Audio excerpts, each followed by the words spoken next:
Hello, fans, and welcome to This Day in Baseball, where we're going to bring you a full radio broadcast of today's game. And before we do that, I just want to thank Classic Baseball Radio, and there's a link in the notes where you can check out their full channel. They have many great radio broadcasts. And while you're listening to today's game, if you want to check out much more about the game and the players, look on the links below, and you're going to see links to player pages, the date the game happened, the year it happened, and the play-by-play. Enjoy the game, and check out the links while you're watching the game, and please don't forget to hit the subscribe button so that every time new content comes out, you're going to get that firsthand. And thank you again for checking out This Day in Baseball, and enjoy the game. Today's game, the Yankees and the Red Sox from Yankee Stadium in New York, is brought to you by the Atlantic Refining Company and your Atlantic dealer, who offer you new Atlantic Imperial gasoline for knock-free power that saves you money. And P. Ballantine & Sons, brewers of famous three-ring Ballantine beer, the crisp refresher. Your host for the first half of today's game, P. Ballantine & Sons, Newark, New Jersey, brewers of Ballantine beer and Ballantine ale. Good afternoon, everybody. This is Bob Delaney speaking to you from Yankee Stadium in New York, where the Yankees and the Red Sox conclude their 1959 get-together with this single game. The 22nd game of the season. The Red Sox have already secured the season series, having won 13 of the 21 games played so far. Two fine right-handers going against each other this afternoon. Tom Brewer for the Boston Red Sox and Bob Turley, who pitched brilliantly in his last outing a week ago against the Cleveland Indians. Pumpsy Green waiting around to be the leadoff hitter against Bob Turley. Turley, who has had an in-and-out season, one of the main reasons for the Yankees' failure to repeat or to put on the good contending show. Turley has had a generally unsatisfactory year, but pitched one of his strongest games of the season last Sunday in helping to bury the Cleveland Indians in that double defeat the Yankees administered to them. Pumpsy Green, a switch hitter, batting left today against right-handed Bob Turley. He was hitting right yesterday against Whitey Ford. Turley's windup in his first pitch of the ball game comes in high, ball one. 1-0 the count to Pumpsy Green. Fine young second baseman. He's worked his way up through the Red Sox organization and was brought up to the varsity at the midpoint of the current year. The pitch taken in for a strike across the letters over the outside corner. 1 ball and 1 strike. Turley checking Berra for the sign. The 1-1 pitch to Green is a changeup. Comes in a little high. Ball 2 and strike 1 the count.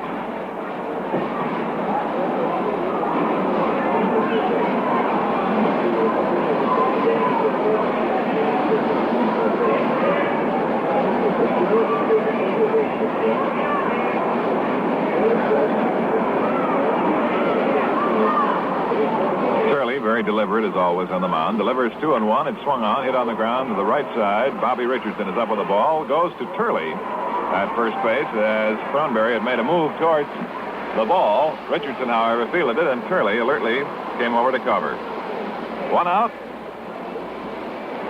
And here is Millette, the center fielder. And here, too, is Mel Allen.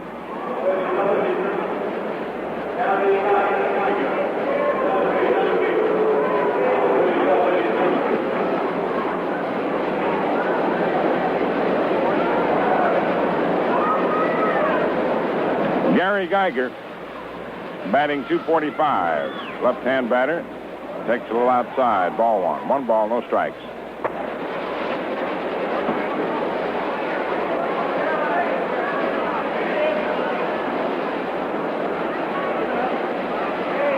The 1-0 pitch is inside, ball 2. 2 balls, no strikes.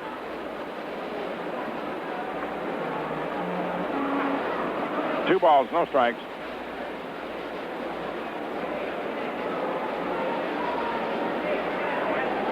Pete Reynolds to follow. Bob Turley ready, and the 2-0 pitch. Swung on. There's a drive to deep center. Mantle getting back, waiting, and makes the catch. There are 2 outs. And here's Pete Reynolds hitting .310. Bob Turley making his 33rd appearance, has a record of 8-11.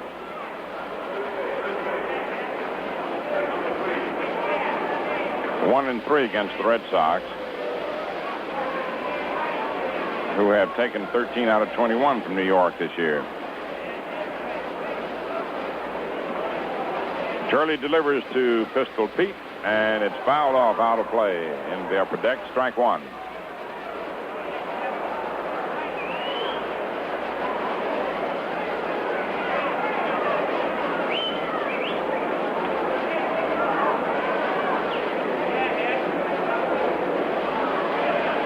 Next pitch swung on and missed. 2 strikes on Pete Runnels.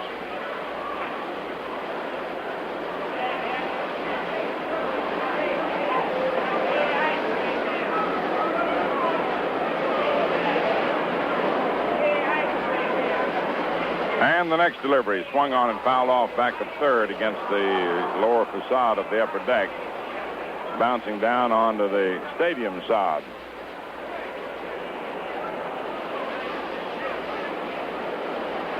A 2-strike count on Runnels.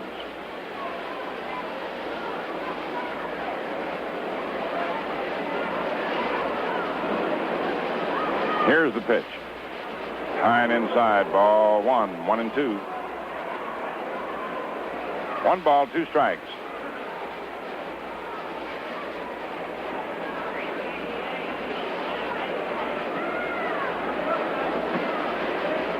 Now the pitch.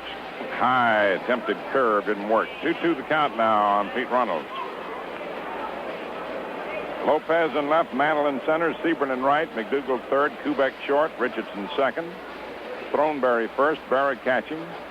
Bob Turley pitching to Pete Runnels with 2 outs in the first inning. And the left-hand batter swings and lines it out into center field for a base hit. Mantle up for the ball, tosses back in to Kubek, and Runnels is on with a single to center, which allows Gene Stevens to come to bat, hitting .275.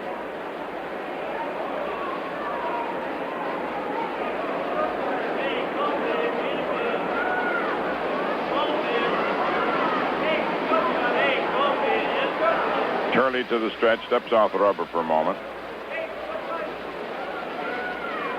Back on. Bob again to the stretch. Runnels leads away. They pitch to Stevens. It sails outside. Ball 1. Jackie Jensen on deck.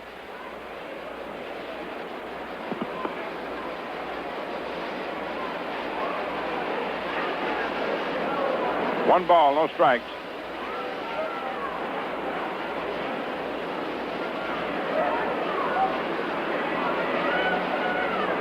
And the delivery. It's high. Ball 2. 2 balls, no strikes.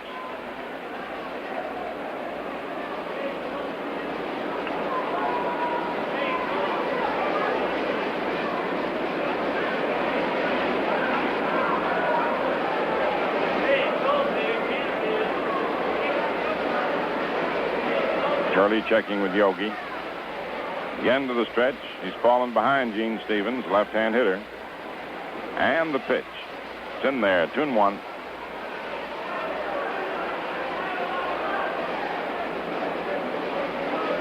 Two balls, 1 strike.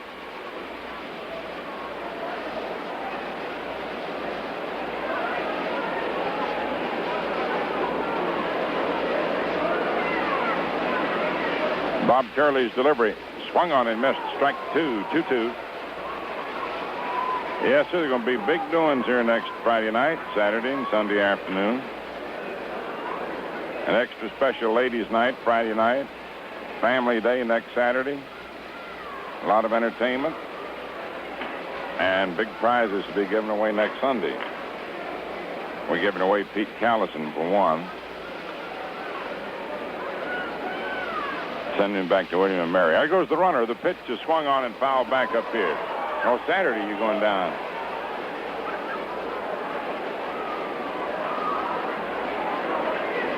I hope everybody down at William and Mary, does a little sprucing up and cleans out all the maternity houses. I mean by clean them up, Callison is coming. The place hadn't been the same since he left. 2 balls, 2 strikes on Gene Stevens. Runnels leads away from first base. Turley's pitch. There goes the runner. Swung on and fouled back out of play. Count remains 2-2. You know, one of the nicest things that happened yesterday, and didn't learn about it until afterwards, after the game, Sammy White came up to bat one inning, and unnoticed by the crowd and anyone else, he slipped Yogi a check for the scholarship fund from the Red Sox players.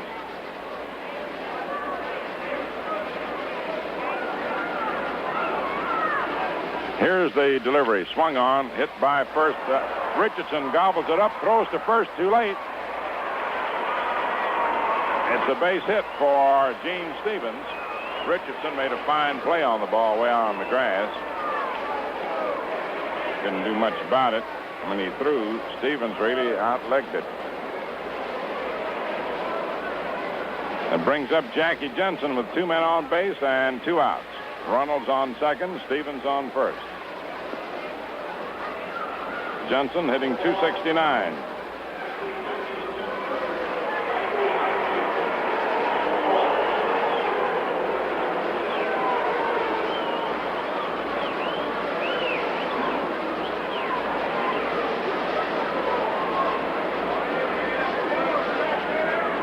Two men lead away.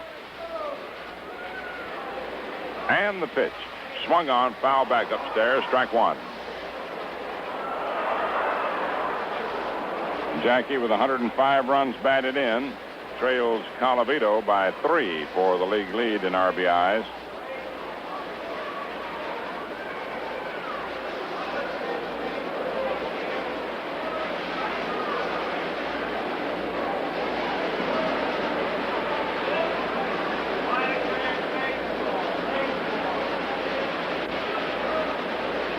Turley checks the runners leading away from first and second.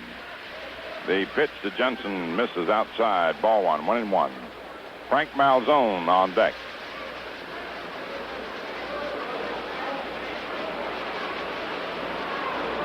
Outfield straight away. Jackie up there ripping.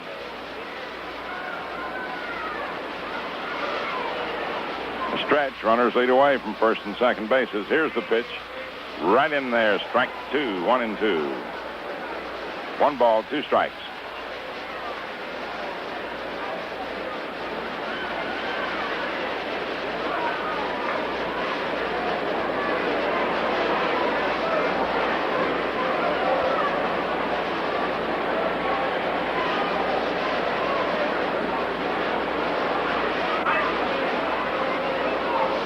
Again, the stretch. Runners lead away from first and second. The pitch, curveball, is outside, and the count is 2-2.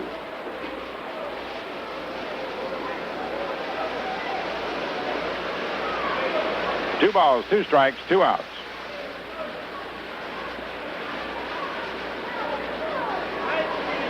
Pete Runnels leading off second. Gene Stevens off first. Turley ready. Checks the runners. Here's the pitch, and Jensen swings and grounds it foul down the third base line. Count remains 2-2. Hit that one on the handle and stung his right hand. Jackie shakes it off.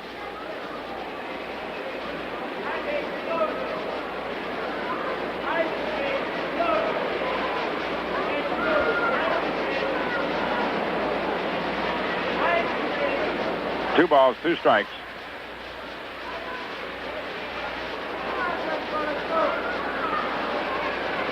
Pete Runnels leading away from second. Gene Stevens from first. They both single with 2 outs.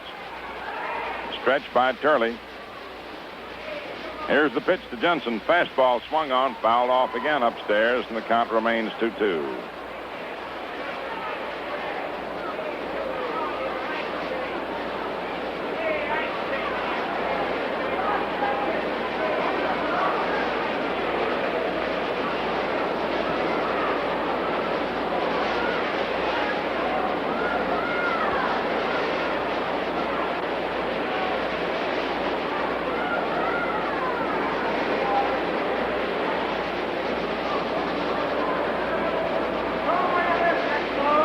Once more, the runners lead away from first and second.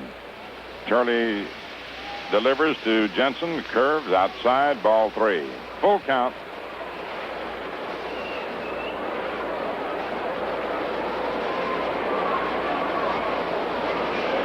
You got him down in the spot now where the runner is breaking. Turley, most probably, it is rear back and fired.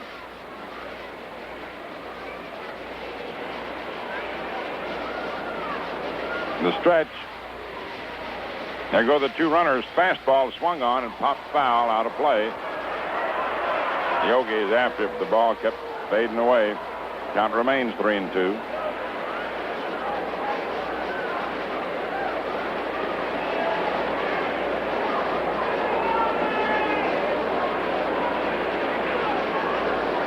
John Flaherty dusts off home plate. Red Sox seeking to get the jump here in the first inning. With 2 down, Pete Runnels singled to center and Gene Stevens singled past first. And Jackie Jensen's worked the count to 3-2.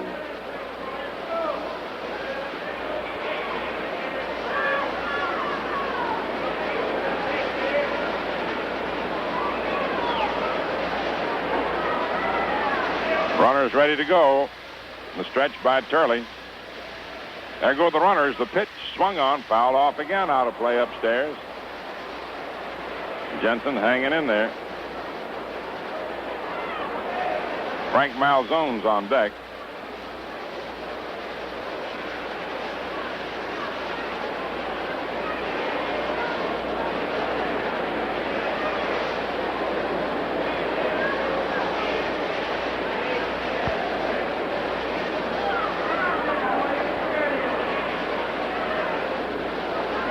Count 3-2. Runnels leading away from second. Stevens away from first. Turley taking plenty of time. Now goes to the stretch. Jensen dug in, looking for the fast one. There go the runners. The fastball is swung on and drilled into deep left center. Mantle racing hard and makes the catch, and the side's retired. Mickey took off with a crack of the bat and made a fine running catch. Now, hard hit ball. No runs, 2 hits, no errors, and 2 men left on. Score at the end of the first half, the first inning. Boston nothing. New York coming to bat. To be crisp, a beer must be icily light, with true lager flavor precisely right. Lively, golden, crystally clear, the crisp refresher. Valentine beer. Hey, get your cold beer. Hey, get your Valentine. Hey, get your cold beer. Get your ice-cold Valentine beer.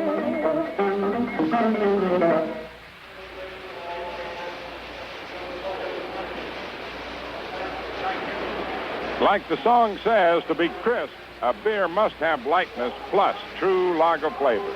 And Valentine's got them both. Enjoy the crisp refresher. First chance.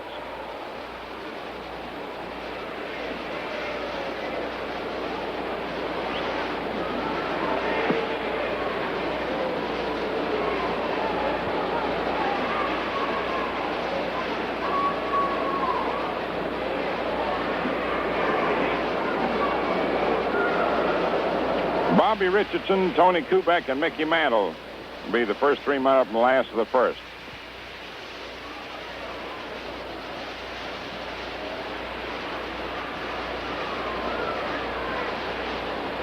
Bobby Richardson takes a strike. 0-1.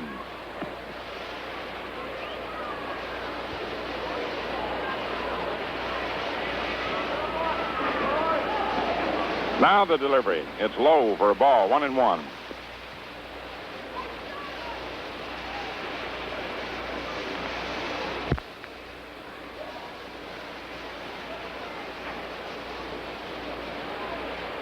Pitch is inside. Ball 2. 2-1. 2 balls, 1 strike. Tom Brewer doing the pitching for the Red Sox.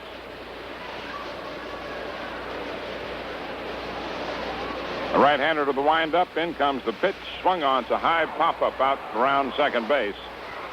Don Budden makes the catch, and there's one away.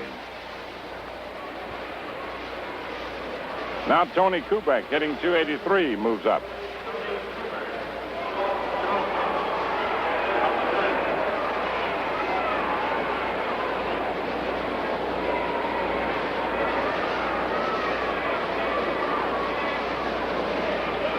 Brewer to the windup. The pitch is low. Ball one. 1 ball, no strikes. Milwaukee is now leading Philadelphia 4-0 at the end of 3 innings.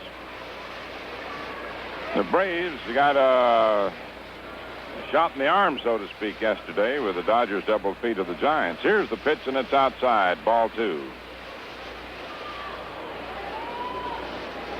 Although they would seem to have somewhat a little bit tougher schedule remaining with considering the 3 they have with Pittsburgh. The 2-0 delivery. Swung on. Ground ball hit to short. Backhanded by Budden. A flip to first in time. Nice play. 2 up and 2 away. Here's Mickey Mantle hitting .285. And Yogi Berra on deck. Tom Brewer with a record of 10-11. Swings to the windup. Here's the pitch. Swung on, lined into left field for a base hit. The throw comes in from Gene Stevens, and Mantle is on with a single to left field. Here's Yogi Berra, batting .282.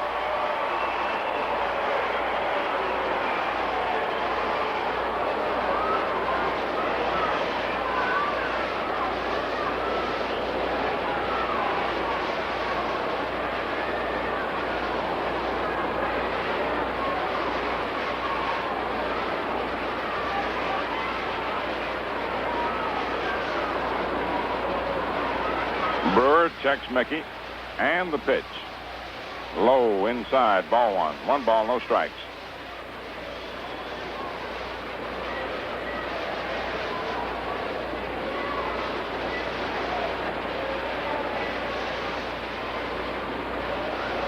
No score, first inning. 2 men out. The pitch is low inside, ball 2, 2-0.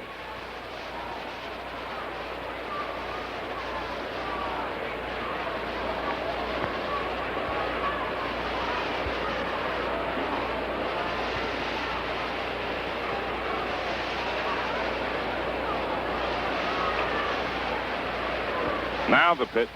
Over. 2-1. 2 balls, 1 strike on Yogi Berra. 2 outs in the last of the first inning. Mantle on first.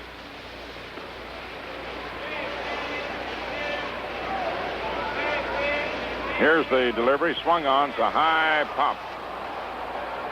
First baseman Pete Runnels moves toward the mound and makes the catch.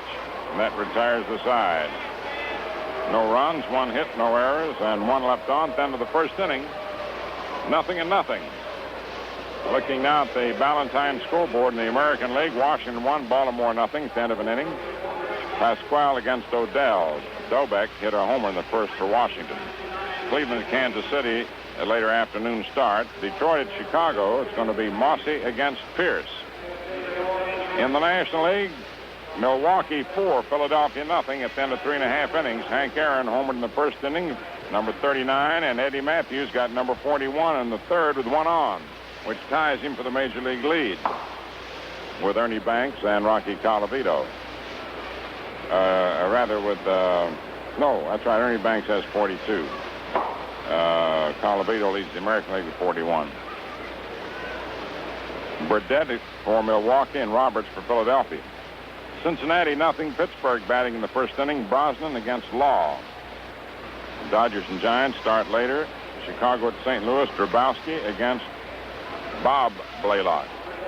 Now in the second inning, Frank Malzone will lead off with Sammy White and Don Budden to follow.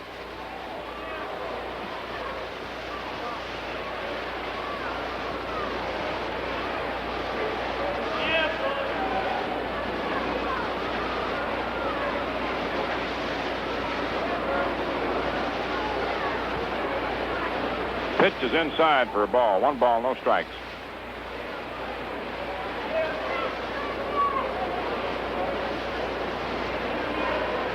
Frank, a .280 hitter. Bob Charlie ready. And the pitch. Swung on. It's a high pop foul down the left field line. And the ball is caught by Coop. No, he dropped it in. It's foul ball. But he dropped it, hit the glove, and bounced on into the stands. Had his back to the plate. No error on it. He went a long way for it.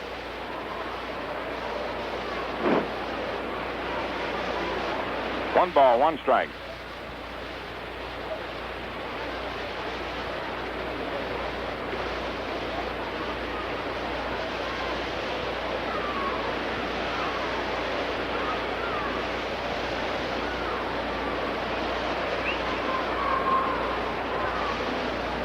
Turley's pitch to Frank is swung on. There's a fly ball into left, fairly deep. Lopez is under it and makes the catch.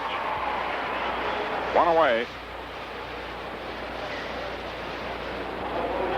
Now Sammy White, hitting .285.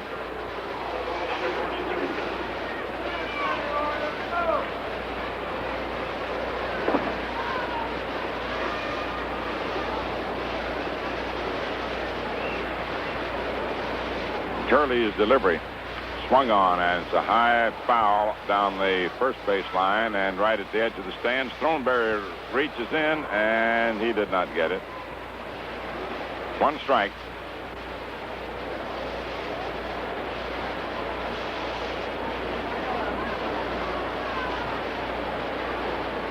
No balls, 1 strike, 1 out. No score, 2nd inning.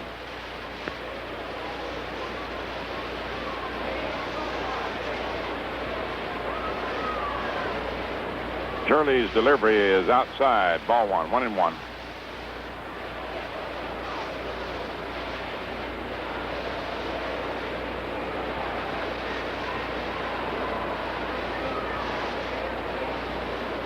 The 1-1 pitch. Outside, ball 2, 2-1.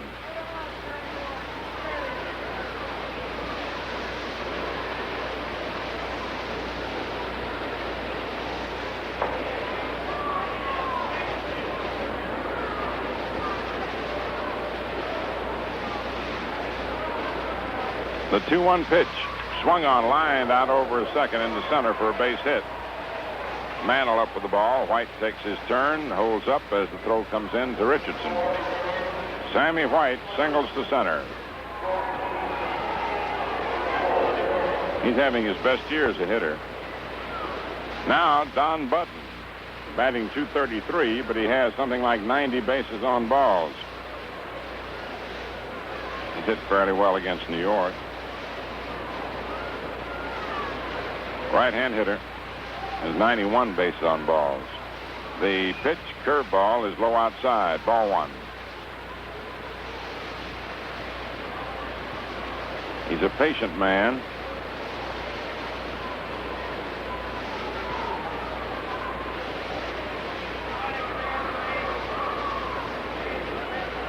Turley ready.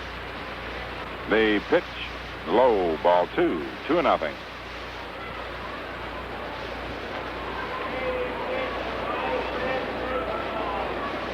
Has pretty good judgment in the strike zone. 2 balls, no strikes, 1 out.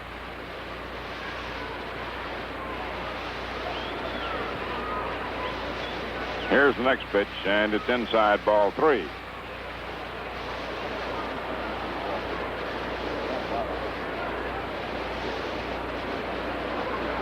Three nothing count on Button.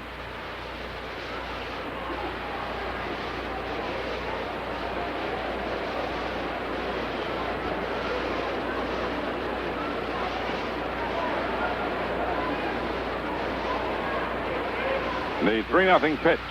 It's in there. Strike 1, 3-1.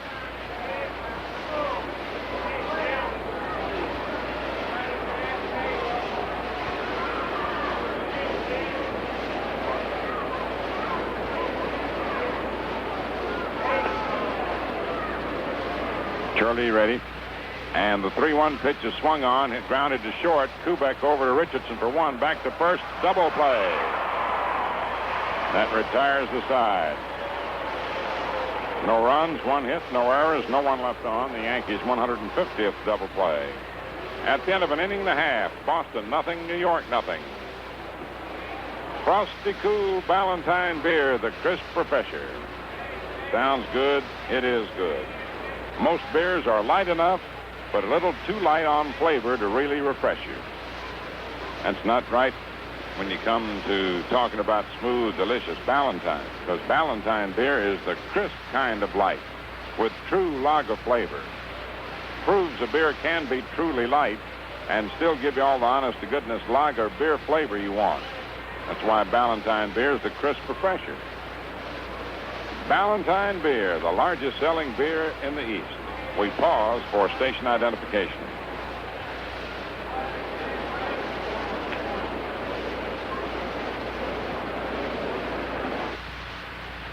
Quality modern radio, WOKO, Albany, New York. Stay tuned for Troy Buick Baseball Roundup immediately following today's game, brought to you by Ballantine Beer and Ale and the Atlantic Refining Company.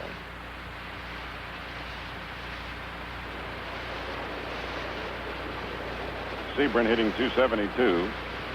Tom Brewer doing the pitching.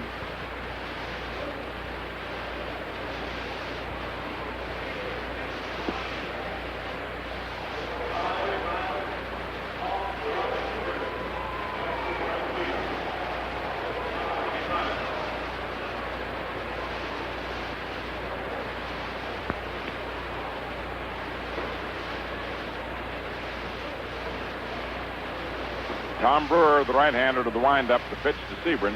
Inside, the ball hits the dirt, skips back to the backstop. A 1-0 count.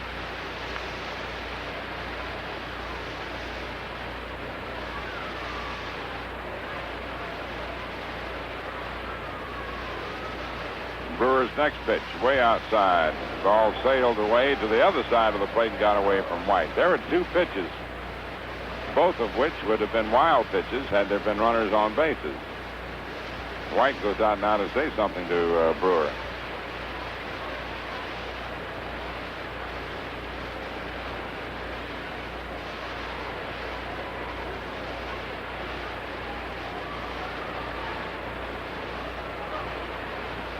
A 2-0 count.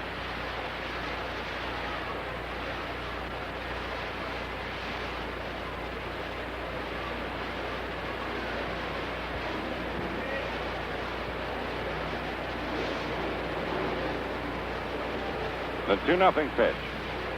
Swung on. There's a drive to deep center. There goes center fielder Geiger way back, and he makes the catch at the running track. About 440 feet away. Gary Geiger broke beautifully with the ball, raced back to the running track in almost dead center. One away. That ball was clouded, but straight away. A home run in any other ballpark in the major leagues. Here's Hector Lopez batting .282. And the pitch in there, strike one. 0-1.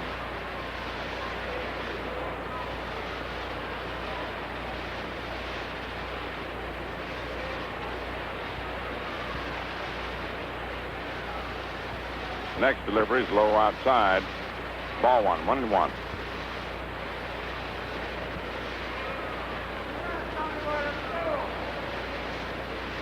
Red Sox and Yankees scoreless. It's the last half of the second inning. The 1-1 pitch. High, ball two, curveball attempt, but it slipped.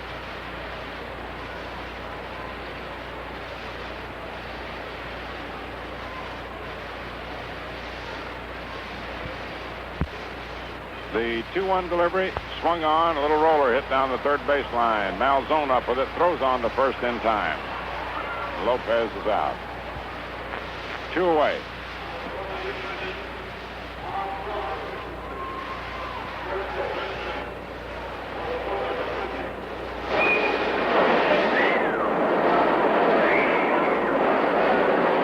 Marv Marv Throneberry, batting .249. Left-hand batter. Brewer's pitch in there for a strike. 0-1. It has come to light today, an odd accident has sidelined Ryan Duran for the rest of the season. The pitch is in there for a strike. As you know, he was hit on the shin the other day. He was out for 3-4 days, but he was back and in the bullpen, ready to be used if needed. When the game is over, he was rushing out of the bullpen, accidentally tripped and fractured his right wrist. Pitch is swung on and missed. Strike 3. No runs, no hits, no errors, no one left on. At the end of 2 innings of play, Boston, no runs, 3 hits, no errors, 2 left on. The Yankees, no runs, 1 hit, no errors, and 1 left on. So Ryan Duran has suffered a fracture of the right wrist and is out for the rest of the season.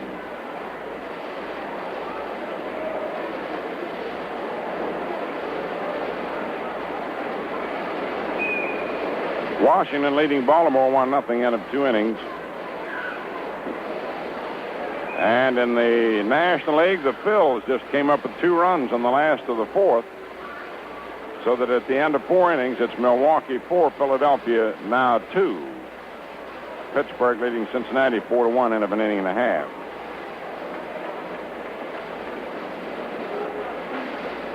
Going into the 3rd inning, Tom Brewer is first at bat. Then the leadoff man, Pumpsy Green and Gary Geiger.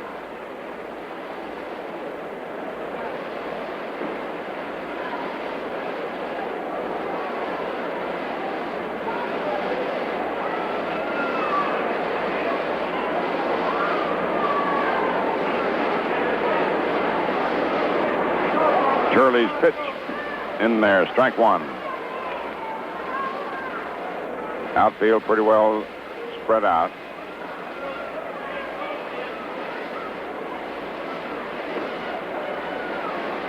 Next delivery, outside. Ball 1, 1-1.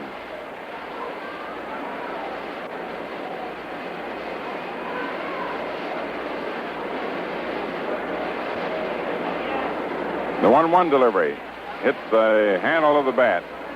Skips foul to the right of the plate. 1-2. A glancing blow.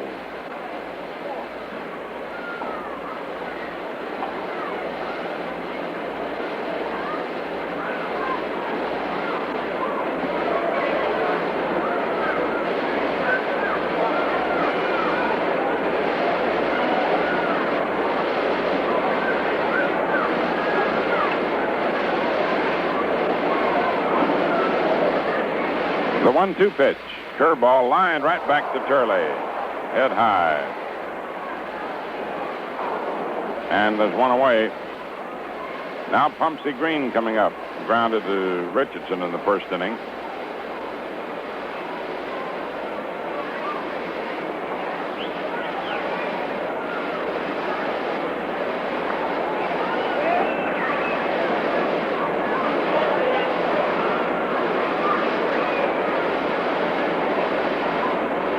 Turley's pitch is over for a strike.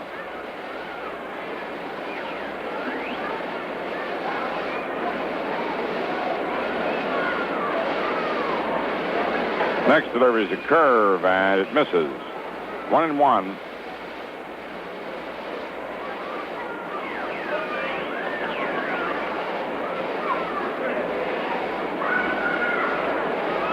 Next pitch is a curve over. Strike 2. He started to bunt.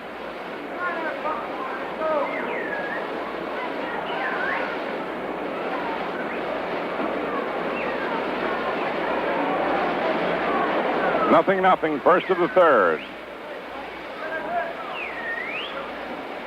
Next pitch is swung on and missed. Strike 3. 2 down. And Gary Geiger's coming up. He flied to center in the 1st inning. Batting .245.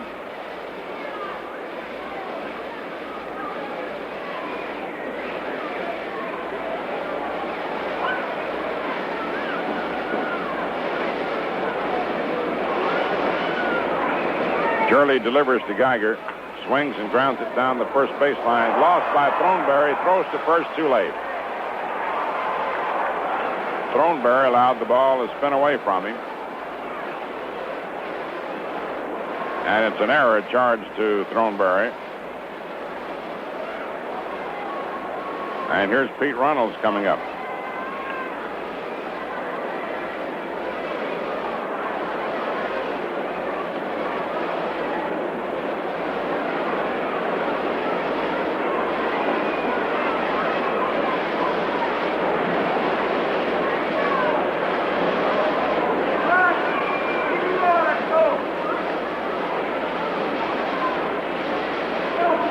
Pete singled in the first inning.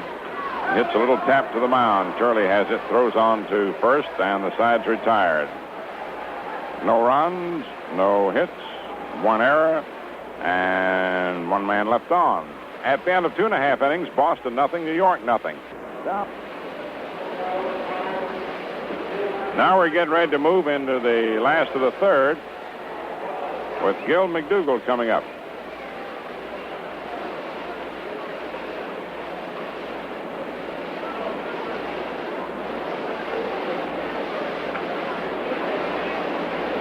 Bob Turley to follow, and then Bobby Richardson.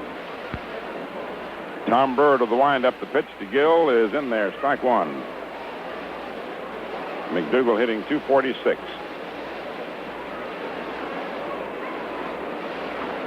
Brewer again to the windup, and the pitch is low for a ball. 1-1.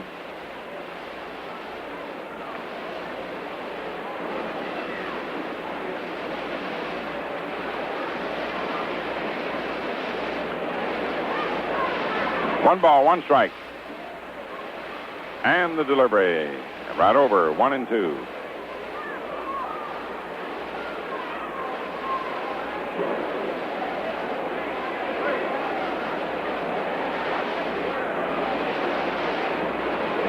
One ball, two strikes. The pitch is a curve inside, and the count is 2-2 now.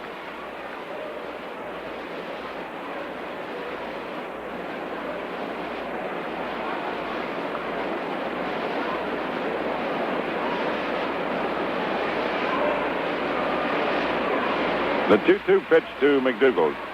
Look out, sailed high and inside. Ball three. Full count.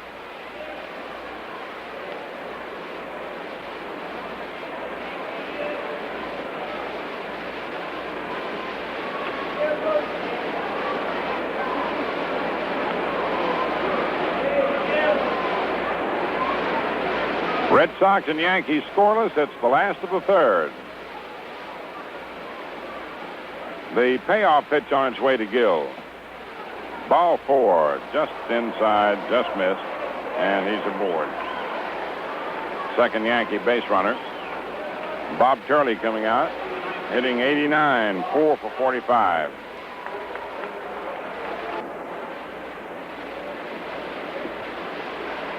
Here's a pitch. It's bunted toward first. Runnels up with it, fires to second base, and a throw back to first. Not in time. Boy, that was a good play Runnels made. He just charged that ball, picked it up, and whirled and fired. Mcdougall forced at second. Runnels to Button. To Green, rather. No, to Button. Green covered first on the relay back, which Turley beat.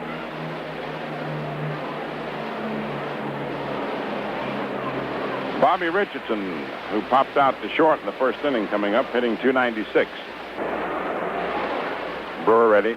The pitch to Bobby inside. Brewer is just a little bit on the wild side today with some of his pitches. They're sailing on him. One ball, no strikes.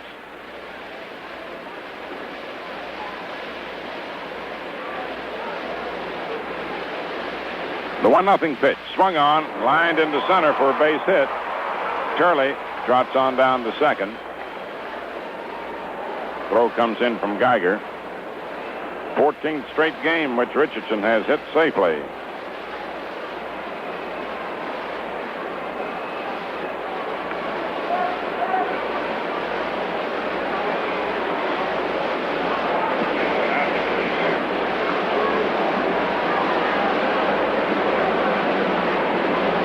Tony Kubek grounded to short in the first, hitting .283.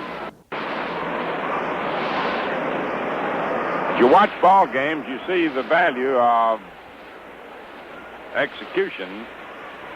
The failure of Curley to bunt kept the Yankees from scoring. The pitch to Kubek is in there for a strike.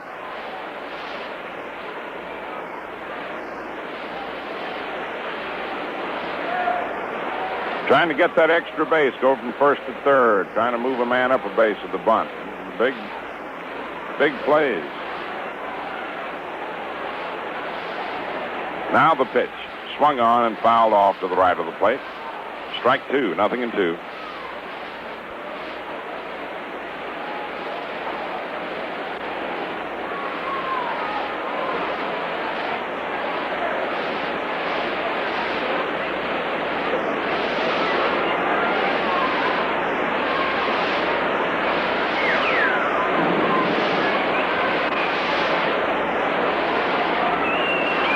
Tom Brewer delivers.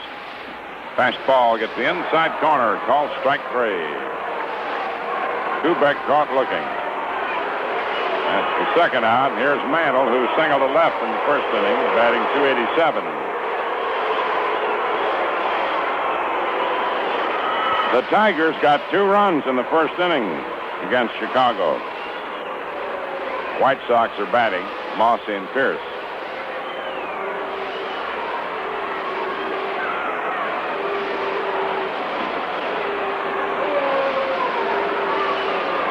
Two men down, 2 men on.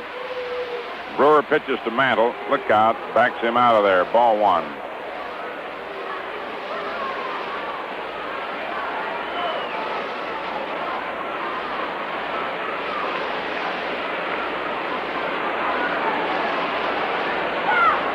One ball, no strikes.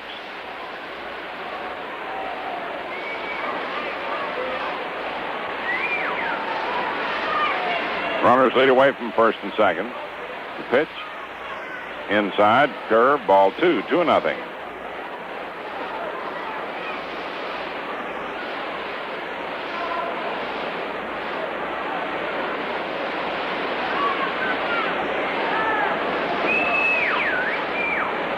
A 2-0 count on Mantle with Curley on second and Richardson on first with 2 outs in the third inning. No score.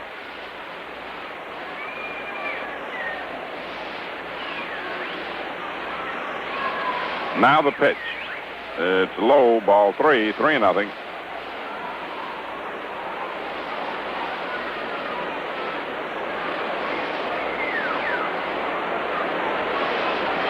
Three balls, no strikes.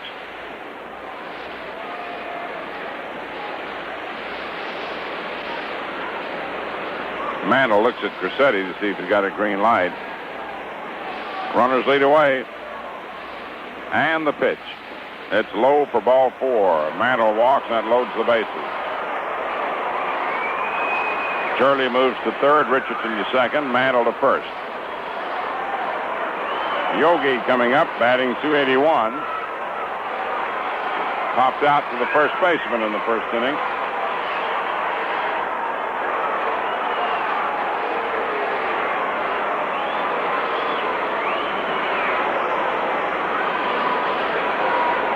As Mantle's 99th base on balls.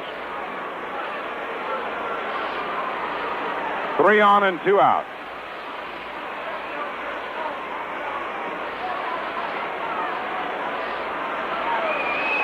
Check that, his 93rd. The pitch to Yogi's inside, ball 1.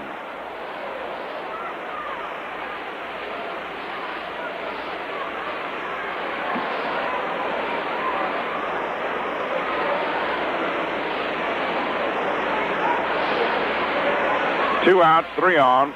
Brewer to the windup and the pitch to Berra. Swung on and fouled back. Strike 1, 1-1.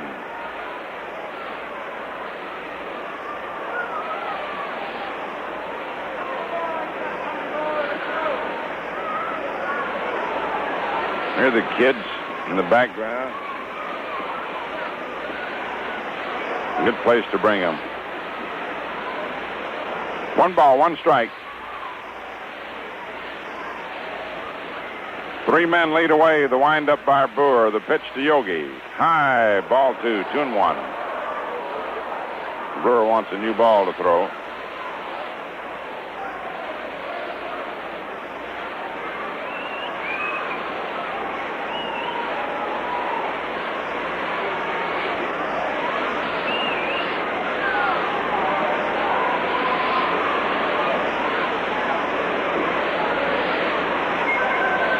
Shirley on third, Richardson on second, Mantle on first. 2 outs.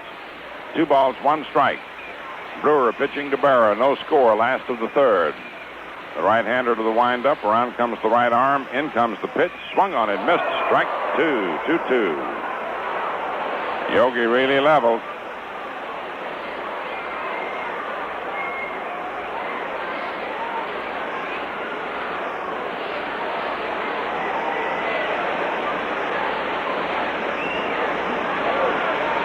Two balls, 2 strikes. 3 men lead away. The windup by Boer and the pitch. Swung on, foul back, out of play.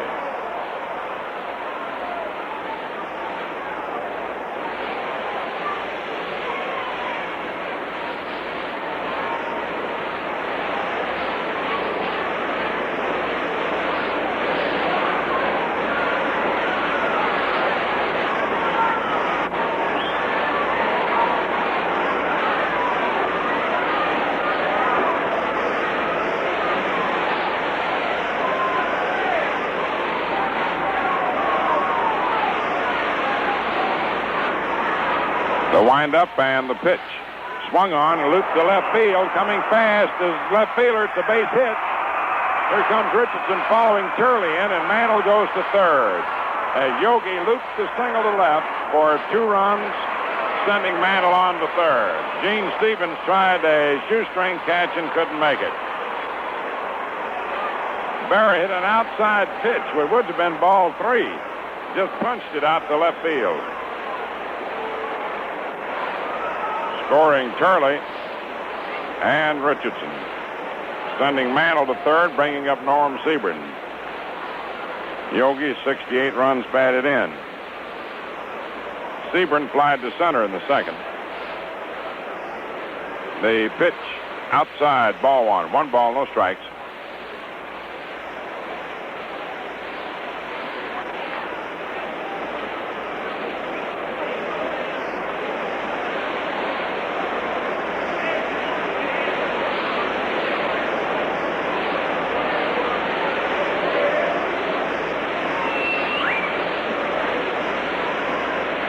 And the pitch to Norm, swung on, the ground ball hit the green. He's up with it, throws to Reynolds, and the side's retired.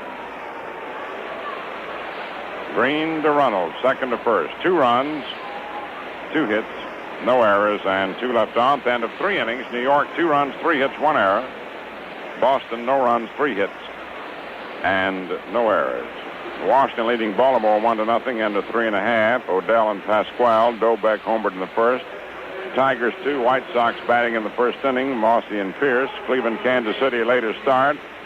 National League, Milwaukee 4, Phils 2 into 4.5, Burdett and Roberts. Aaron got his 39th and Matthews his 41st. Pittsburgh 6, Cincinnati 1 into 2.5, Law against Brosnan with Schmidt and Austin in relief.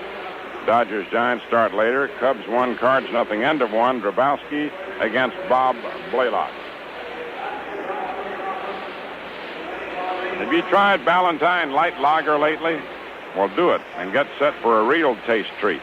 Enjoy the crisp kind of light with true lager flavor. Ballantine Beer, the crisp refresher. We're waiting for Turley to come out.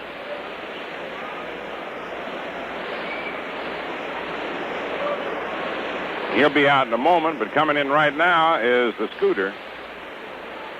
Phil Rizzuto taking over on this pleasant Sunday afternoon with his pleasant countenance, his pleasant voice, and his pleasant demeanor.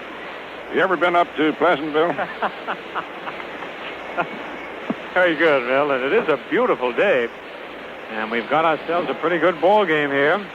And there's a few other real good ball games going on around the circuit that really mean a lot.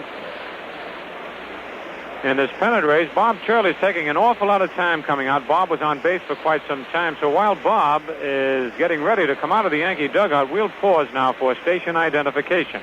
Quality Modern Radio, WOKO in Albany, New York. Stay tuned for Troy Buick's Baseball Roundup immediately following today's game. Brought to you by the Atlantic Refining Company and Ballantine Beer and Ale.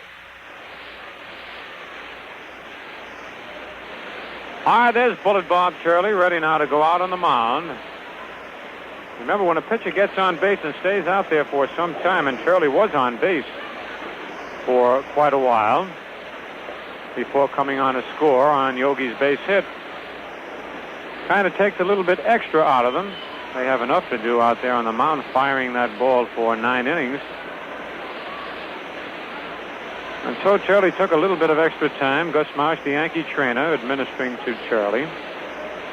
Some players, you know, take some dextrose tablets to give them a little quick energy, little sugar tablets. On the real hot days in hot weather, Gus has the salt pills handy. Slices of orange. Little things that give you that quick pickup that is so important to a ball player so that they have that little extra when they need it. Now we're ready to go here in the top of the 4th inning. Gene Stevens, who singled in the 1st inning, will be the batter. Stevens batting .278. Tall and slender.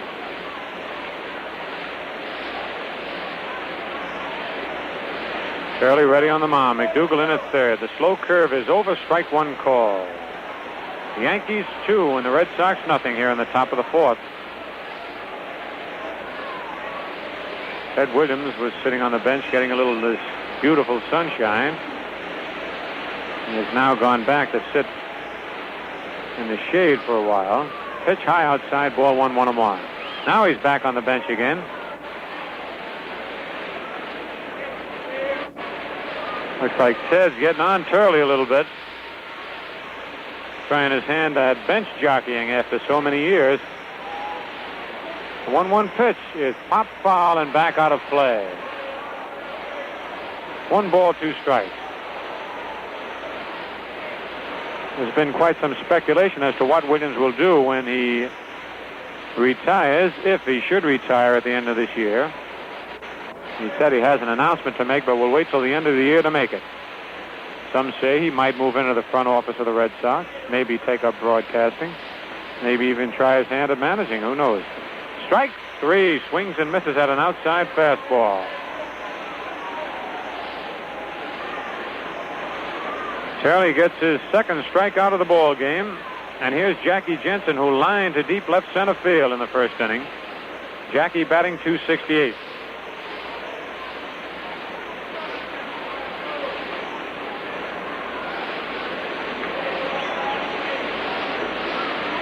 Pitch to Jensen is a strike on the outside corner.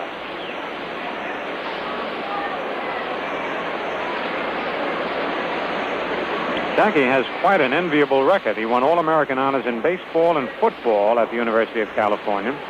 The only person to play in the World Series All-Star game as well as a Rose Bowl and East-West football game. Curve outside and low, ball 1-1. Besides that, he's married to an athlete in her own right, the former Zoe Olsen, an American Olympic team diving champion. The 1-1 pitch. Curve is lined to left field, and Lopez coming in. He has to play it on 1 hop. It's in there for a base hit. Jensen hit a high curve ball on a line in the left field. Hit number 4 off Bob Turley. And here's Frank Malzone, who flied to left in the 2nd inning. Malzone batting .280. Youngster born right here in the Bronx.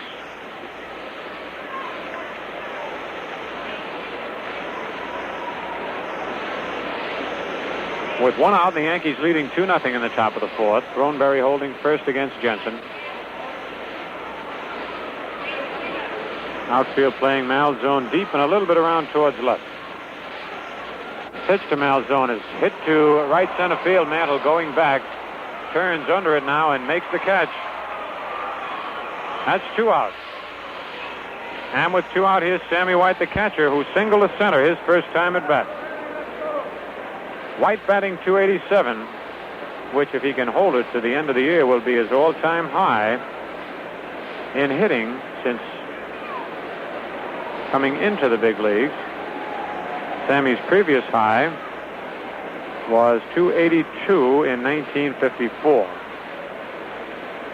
Last year he batted 259. 2 out, the stretch to look at Jensen. The pitch high inside, ball 1. Sammy was quite a basketball player in his college days.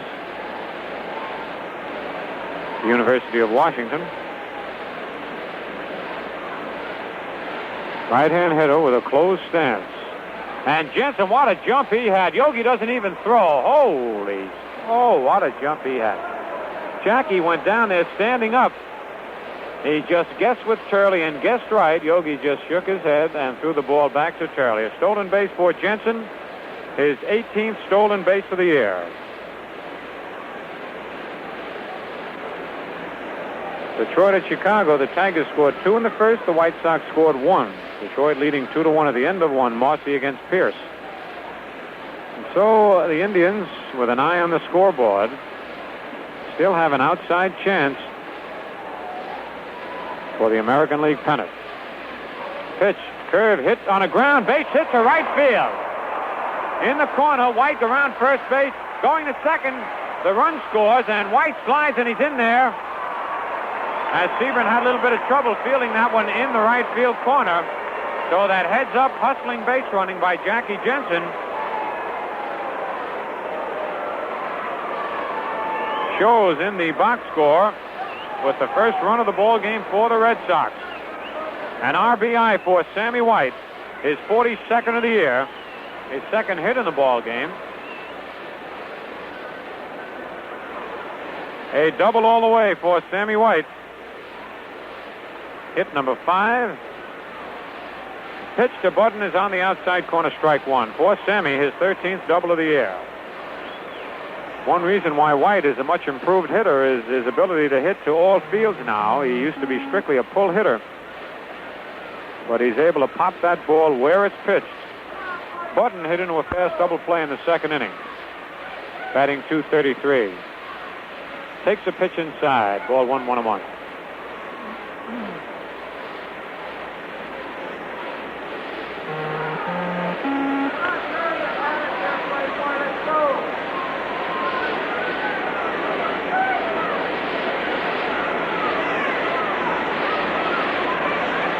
White with a good-sized lead off second base.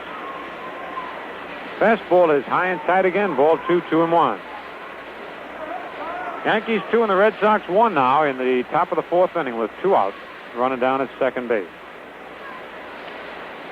Beautiful day for a ball game.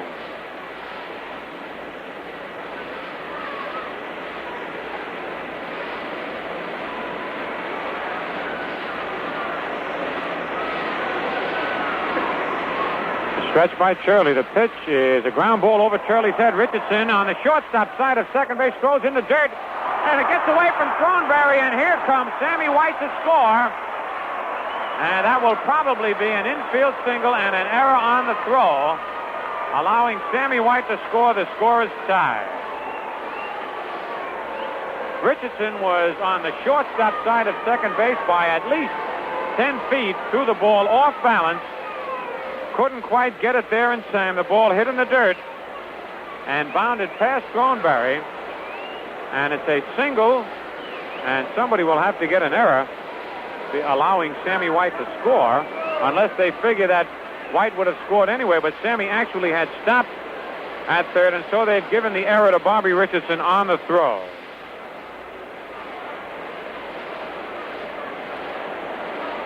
And now the score is tied. 2-2. Here's Tom Brewer, who lined back to the box. A ground ball is short. Kubek on one hop. Another ball hit well to Richardson for the force on Button. So in the top of the 4th, the Red Sox come up with 2 runs on 3 base hits, 1 Yankee error, 1 man left. The score at the end of 3.5 innings, the Red Sox 2 and the Yankees 2. The crisp kind of light, the kind with true lager flavor, that's the crisp refresher Ballantine beer. So open up or order up some frosty, cool Ballantine right now, okay? Okay. Sounds like Dennis James a little bit.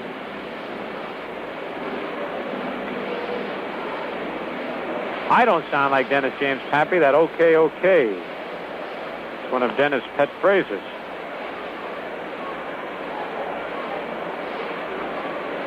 In the bottom of the fourth inning, Hector Lopez, who bounced to third, leading off for the Yankees. Brewer's first pitch is swung at and missed. Strike one, a changeup curveball. Lopez out in front. Hector batting .281.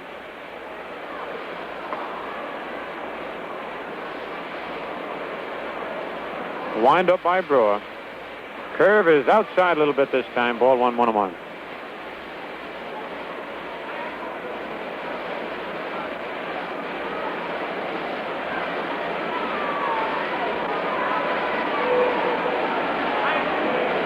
Fastball swung at and missed. Strike two. 1 ball, 2 strikes.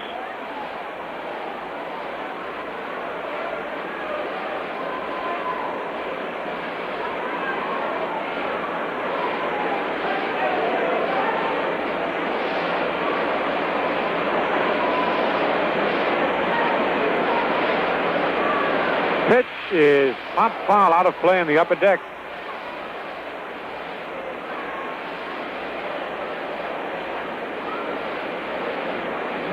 On deck, Marv Throneberry.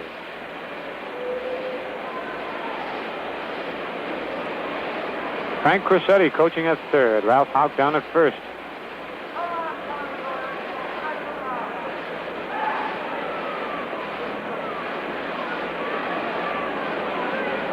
Curve fouled at the plate. Hit the plate and bounced up and hit Lopez. Count holds at 1 ball and 2 strikes.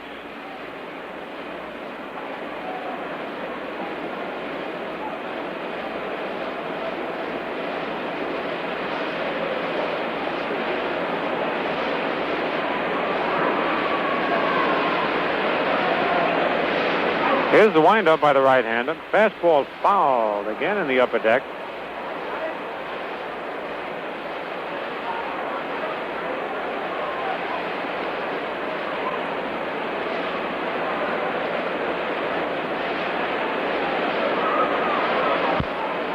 Here's the windup by Brewer. Changeup hit on the ground at third. Malzone's up with it. Over to Runnels, and it's 1 away. With 1 out, here's Marv Throneberry, who struck out swinging in the second inning. Throneberry batting .247.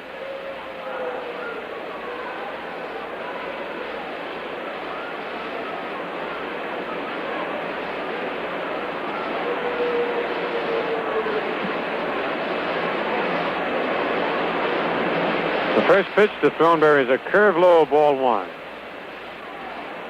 This is the time of the year when it's really rough seeing that ball coming from the pitcher. And pitchers have a decided advantage against the batters with the shadows halfway across the field. Curve fouled at the plate. Nice play by the umpire, John Flaherty. Ball took 1 hop up in the air, and John turned around and caught it one-handed.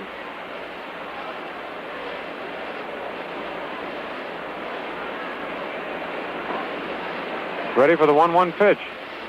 Curve is popped in the air to the left side. Don Budden is moving back to shortstop in short center field under it and makes the catch. That's 2 away. And with 2 out, here's Gil Mcdougall. Gil walked in the third inning. Batting .246. As we were saying, it's tough for the batter to get around on the ball. There's only been 1 ball pulled for a base hit. That was Jensen's single in the 4th inning. All the other base hits have been to either straightaway center field or to the opposite field. Pitch to Gil is a foul down the right field line, strike 1.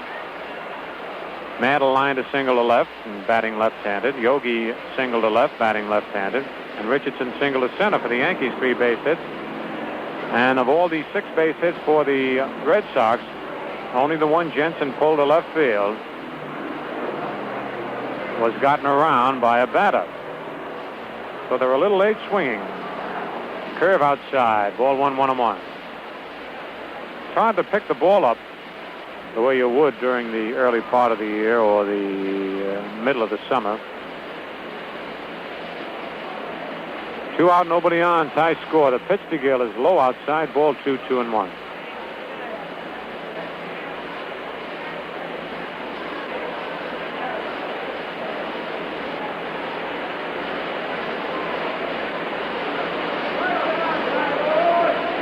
The 2-1 pitch is in there. Strike 2 called, 2-2, and it looked like Gil lost that ball. And you can lose the ball, too. Now, I was hit in the head twice while playing for the Yankees, and both times I never saw the ball. All I can remember is the catcher yelling, "Look out!" And I turned to look at the catch, and I got hit. I lost the balls altogether. Ground ball hit back to the box. Brewer gloves it, goes to Runnels in time for the out. The Yankees go down in 1-2-3 order in the bottom of the 4th inning. Nothing across. The score at the end of 4 full innings. The Red Sox 2 runs, 6 hits, no errors. The Yankees 2 runs, 3 hits, and 2 errors. We're on the go with the rest of the game, brought to you by the Atlantic Refining Company and your Atlantic dealer, who offer you new Atlantic Imperial gasoline for knock-free power that saves you money. Get Atlantic Imperial at your Atlantic dealers today. Atlantic keeps your car on the go.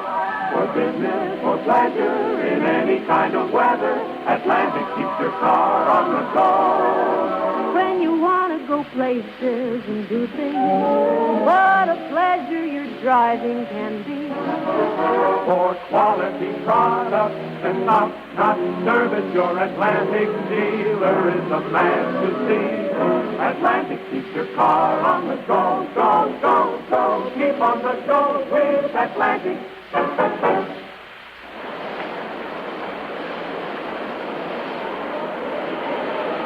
Hey, wait a minute. We got a new pitcher coming in here. This is Don Lawson. So, maybe Charlie pulls something. Otherwise, he wouldn't be coming out of here in a 2-2 ball game going into the 5th inning.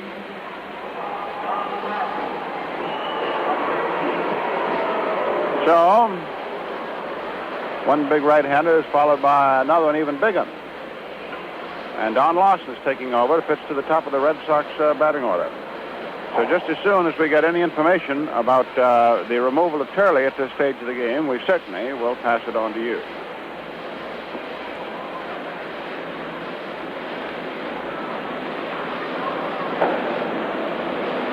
Big Don Lawson. This makes him, of course, the pitcher of record as he walks in. Don has won 6, lost 7. And at the start of the year, with a lot of rest between starts, he got up to 6-1. In fact, he was 5-0, then 5-1, then 6-1. So now that he's 6-7, he hasn't won a ball game since 13th of June when he beat Bunning in Detroit.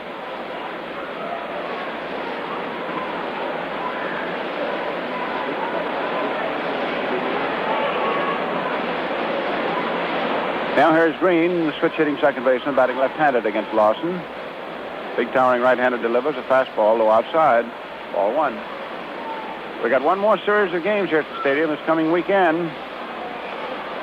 The Orioles, driving to finish in the first division, will be here. The Yankees trying to hang on to third. Pitch is over for a strike. And it's a series of Friday night, Saturday afternoon, and Sunday afternoons.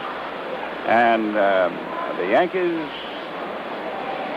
to show their appreciation of the loyal support which the team has received this year. Yesterday, the Tenants put the at-home paid over the $1.5 million. There's a ground ball to second. Green is out. The Yankees have arranged a very interesting weekend. In addition to the ball games on Saturday and Sunday, there will be a series of athletic contests preceding them. Additional entertainment is being planned. And Friday night is to be ladies' night. And Saturday's an innovation. It'll be Children's Day. Any child, boy or girl, accompanied by an adult who purchases a ticket will be admitted free. That's on Saturday. So, Mom, Dad, there's your chance to bring the family. And we're certainly having beautiful weather this time of the year. And those Orioles and their young pitchers and Mr. Wilhelm and that knuckleball will be very busy fellas. Geiger tries to bunt a ball and bunts it foul. Strike 2. Slender center fielder. Hitting .244. Hal Baker coaching down at first base. Billy Jergis coaching at third. John Flaherty is the plate umpire. Frankie Amott at first. Charlie Berry at second. Jim Honachek at third. 2-2 tie. Lawson delivers, and there's a ball fouled back. Went in and then bounced right back out of the press box.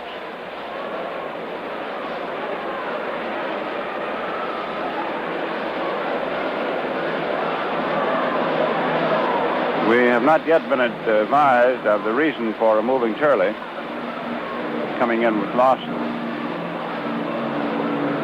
2-strike pitch, inside, under the hand, ball one. If you haven't been with us all afternoon, we'll repeat again that it was discovered this morning that Ron Duran has a fractured right wrist. He accidentally tripped and fell coming from the bullpen back to the clubhouse after the game yesterday. Geiger takes low, and it's 2-2. 2 balls, 2 strikes. This is Lawson's ball game to win or lose. Berra catching. Thornberry at first. Richardson, who has hit already today to make it 14 straight. Longest hitting streak of the year for the Yankees at second. Geiger hits a ground ball that Lawson off the mound fields halfway first and throws him out. Kubek at short, McDougall at third. Lopez in left and looking increasingly sure out in left field. Mantle in center and Sieben in right. 2 down, top of the fifth.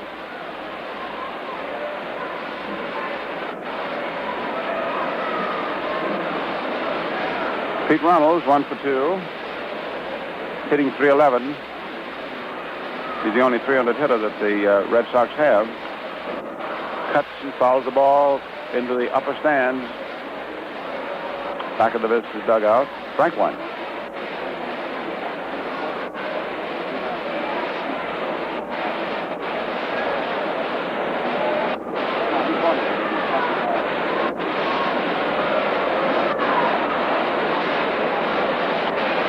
Another foul, same area, strike two.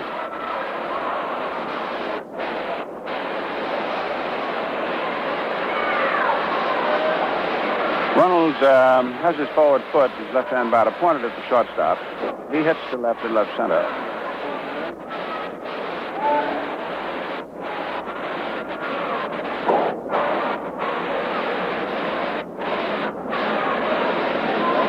Lawson right hands, and Runnels swinging, punches the ball through between third and short. That's just where he gets most of them. This is hit number 1 off Lawson, hit number 7 for the Red Sox. For Runnels, it gives him 170 hits. You know, that's a lot of hits.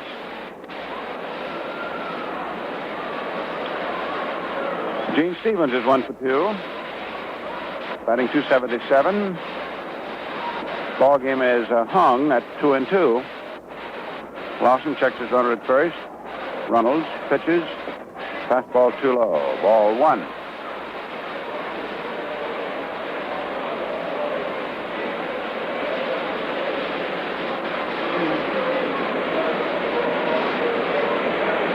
Throw to first. What's he doing? Turley, you'll recall, was on the bases running in the third inning.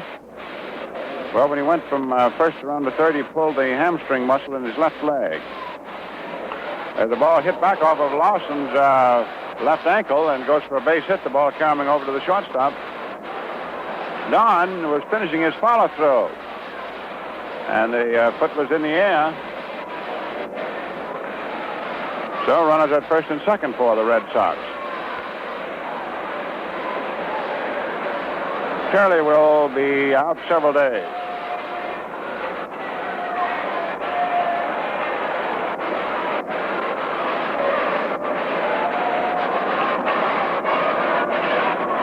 The batter is Jensen, who is 1 for 2. Lawson set, checks the lead runner, second pitches. Jensen swinging, hits a high fly ball deep out to left field. Lopez is back under it, and he makes the catch. So that's all for the bid. No runs, 2 hits. Score and a 4.5. The Red Sox 2 and the Yankees 2. Into the bottom of the fifth inning. The score tied at 2-2. And the Yankees bring Don Larson to the plate to lead off, and then Bobby Richardson and Tony Kubek. Tommy Brewer set to deliver the first pitch, and here's Red. Over in the National League, you got a half a game separating the three ball clubs. L.A. winning 2 at San Francisco, got it tied. Here's Larson first up against Brewer. Takes a curve low outside, ball 1. But Milwaukee, Los Angeles, and San Francisco have all lost the same number. Milwaukee's played 1 less, and that's reflected in the game's 1 side. Fastball swung on, 1-1.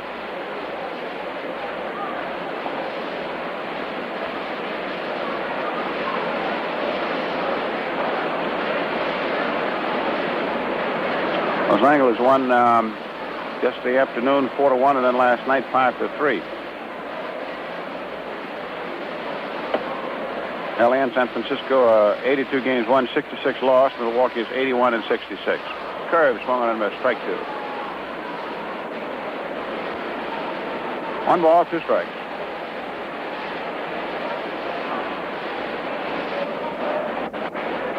Pitch. Outside, ball 2. Slender, graceful right-hander. Tom Brewer, 110, lost 11. Is 3-1 over the Yankees this year.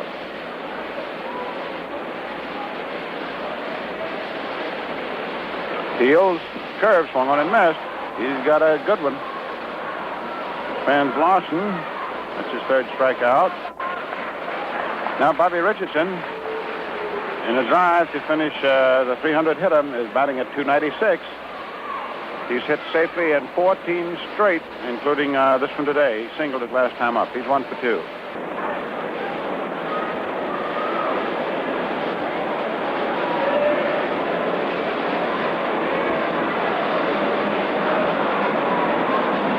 The ground ball hit down to 3rd. Malzone digs it. Hits him out at first base. So 2 men are gone. Back to the 5th. Nobody on. And Richardson is 1 for 3.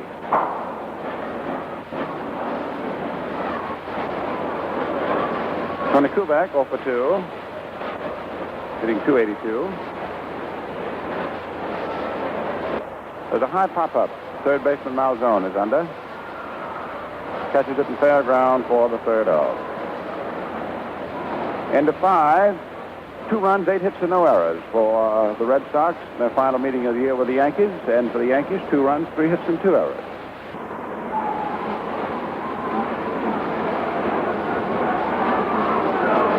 Into the top of the 6th inning. Frank Malzone takes ball 1 inside.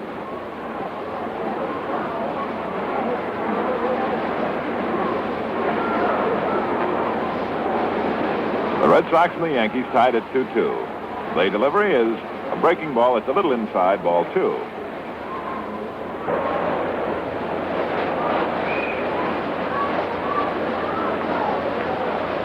There's a line drive hit to right center field, and Mantle can't catch it. He can't even cut it off, and Malzone is going to go anyhow for 3. Stephen is up for the ball. Here's the throw coming to Richardson. They stop him at 3rd base. And, of course, that's the boss man coaching at 3rd, Billy Jurgis. That's a line triple for Malzone. Boom! Right up the alley in right center.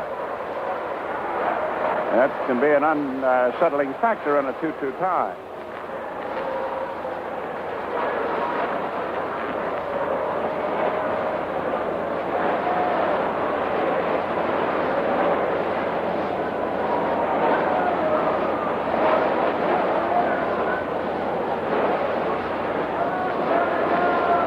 Sammy White has a single and a double.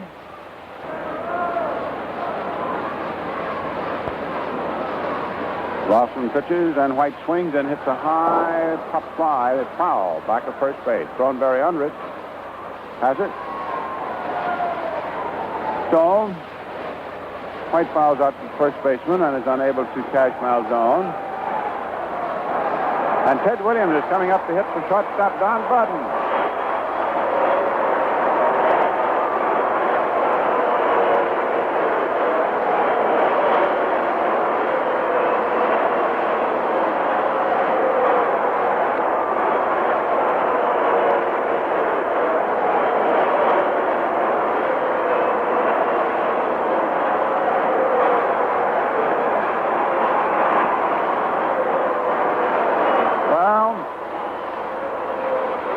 getting an ovation. Coming up to pinch hit. And quite frankly, it's an open question. Is this the last time he will hit against the Yankees in his career or not? Perhaps he doesn't know. Perhaps it will take events of the winter to make the definition. Ted hitting .248. All right, the infield remains up on him. And wait a minute. And Berra says they're going to put him on. The Yankees are going to deliberately walk him.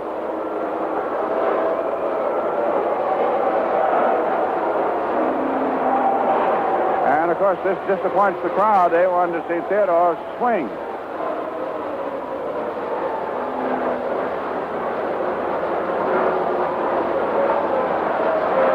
Ball 3 and now ball 4.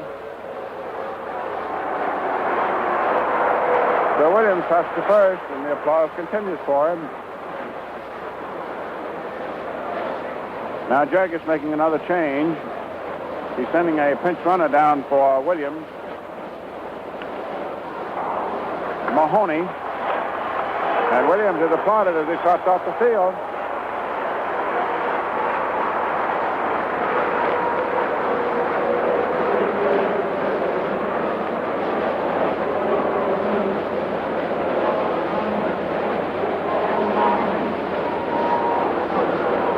Jim Mahoney, an infielder, running for Williams, and he may go to short. We'll wait and see, though. All right, so we have runners at first and third. The Yankee infield now is in double play depth. The pitcher, Tom Brewer, is up. 2-2 ball game. Lawson delivers, and Brewer hits a bounding ball down to Richardson, who steps on second, throws to first, double play. Play for it and got it.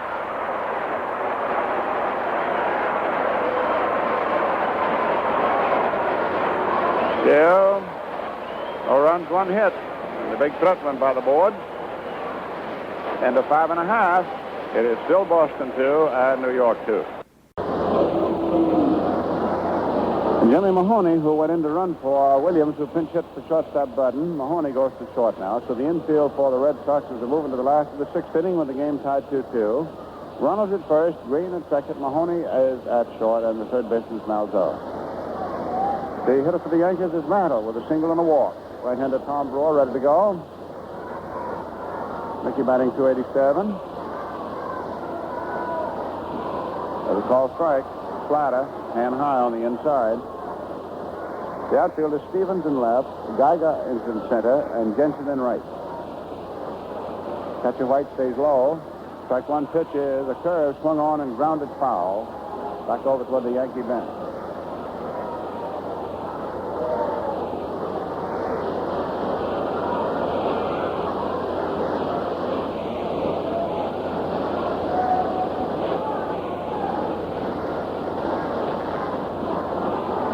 Two strikes to Mickey. Hitting left-handed against right-handed Tom Brewer. Curve is high inside. Ball 1.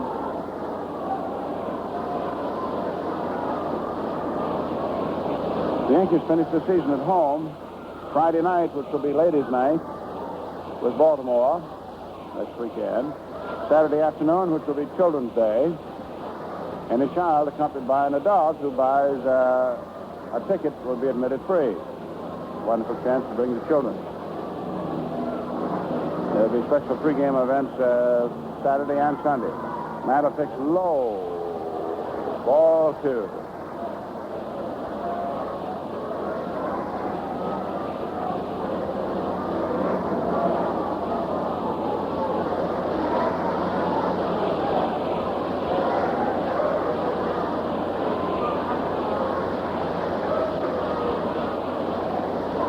Two balls, two strikes.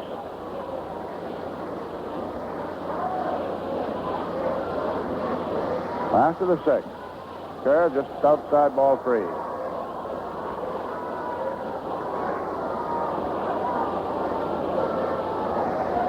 Grin 2.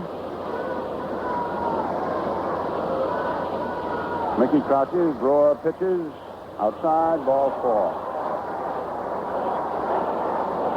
Third walk given up by Brewer, and Mantle has gotten 2 of them.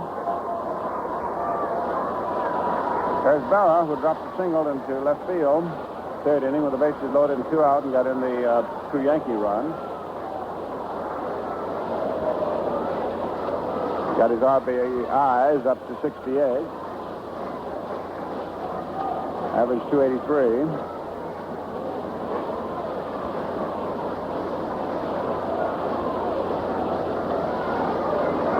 Outfield plays into pull into right. Mantle off first. Berra swings and pulls it foul down the right field corner. He hit a hot one. Strike 1.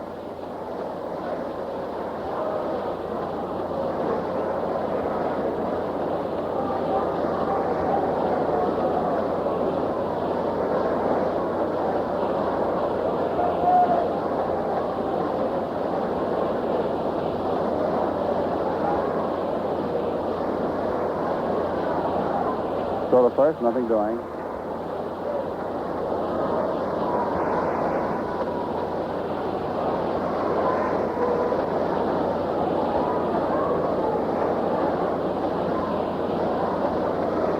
Pitch is swung on, grounded into right field, base hit. Mantle is on his way to third, and Berra's on with his second single. Mantle, with his speed, takes the extra base very easily. And the Yankees are now threatening with men at first and third. Their 4th hit, Berra's got half of them. Norm Seaman, 0 for 2. He had a tremendous cloud in the second inning to straightaway center, and Geiger went back and caught it on him. And he was bounced out second to first and to third. Seaman hitting at 270.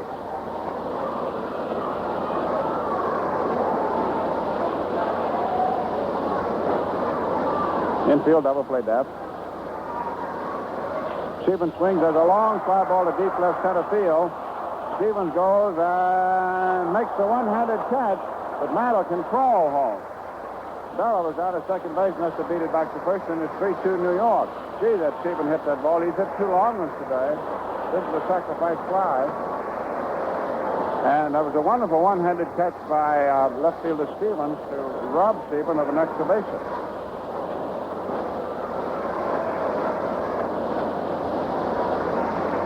You know how far that ball was back at there? If Mantle had been at second, I bet he could have scored. All right, 3-2 New York. Batter is Lopez.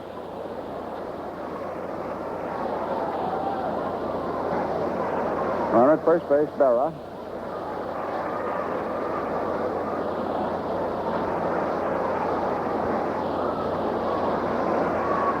Brewer's pitch is an inside curve, ball 1. Right-hand batter, right-hand pitcher.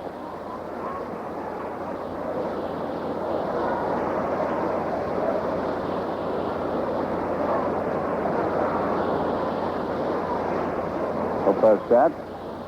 Hit the fastball. That Malzone comes over his throat to second. I got one. No. Green dropped the ball, and Berra's safe. Green was trying to, 1, get the ball on the first, and 2, get away from there before Berra slid into him, and he didn't hold it. Malzone made a brilliant stop of a sharp ball that was hit to his left.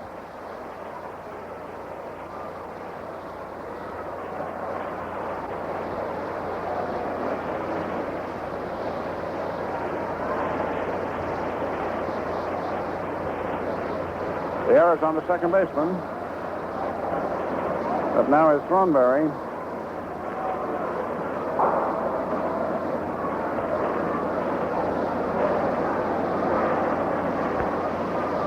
Runners at first and second. 3-2 New York, 1 out. Curveball swung on and missed. Strike 1.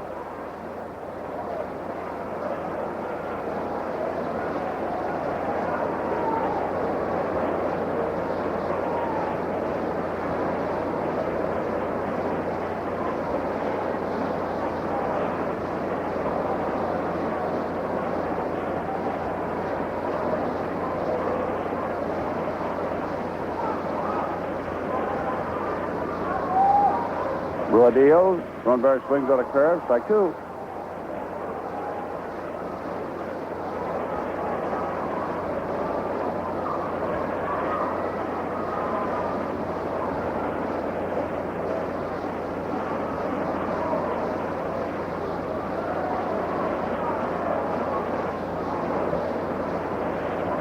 Brewer deals, and it is a curve into the hand. Ball one.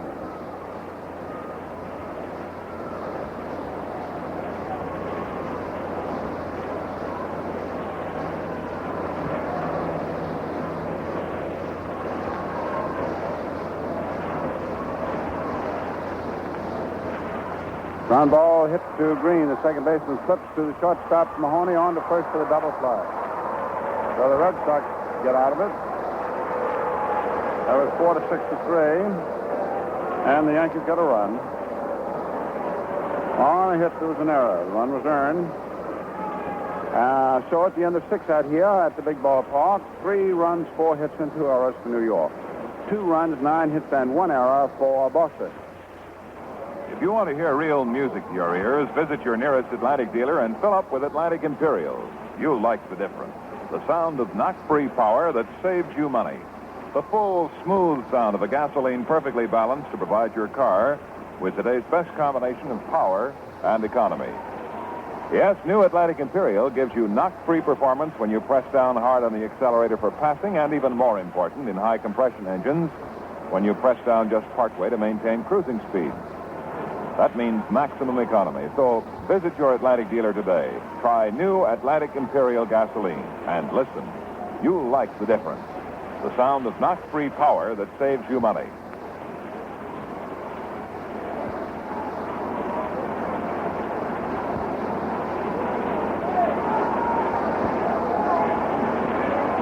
Milwaukee leads the Phillies 5-3 in the 8th. Phillies batting in the last of the 8th. Pittsburgh 10, Cincinnati 1, they're in the 7th. Chicago 4, St. Louis nothing, they're in the 5th. In the American League, Washington 1, Baltimore nothing, they're in the 8th. Cleveland got a run in the top of the first inning to lead Kansas City, with Kansas City batting in the bottom of the first. And Detroit leads Chicago 3-2 as the White Sox try to nail down the 1959 pennant. Pumpsy Green leading off as we go to the top of the 7th inning.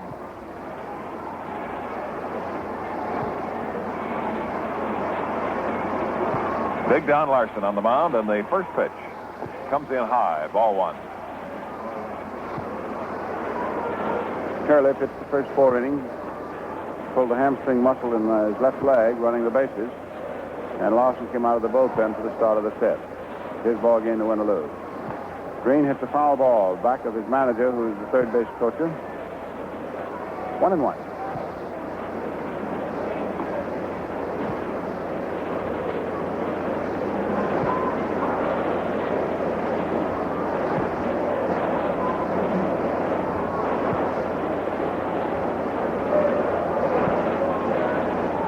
Ball and a strike.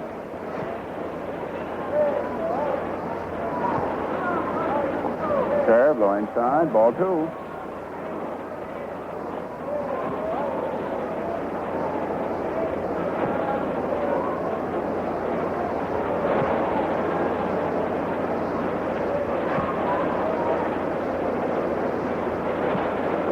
Fastball, high outside, 3-1.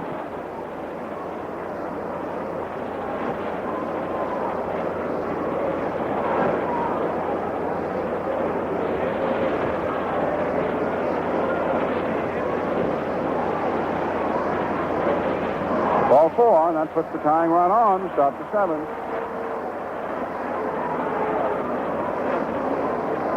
Larry Geiger, slender young center fielder. They got him from the Indians in that deal they made during the winter.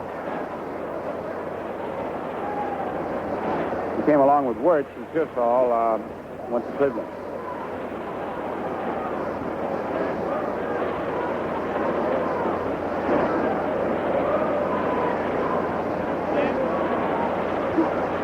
Geiger, left-hand batter, swings and fouls the ball back. Mcdougall, drawn in very much at third, suspicious of a bunt.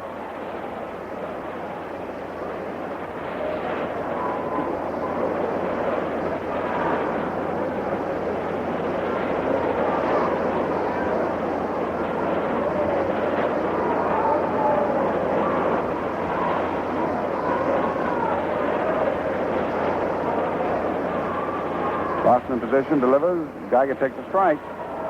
They haven't had to bunt on for him. 2 strikes.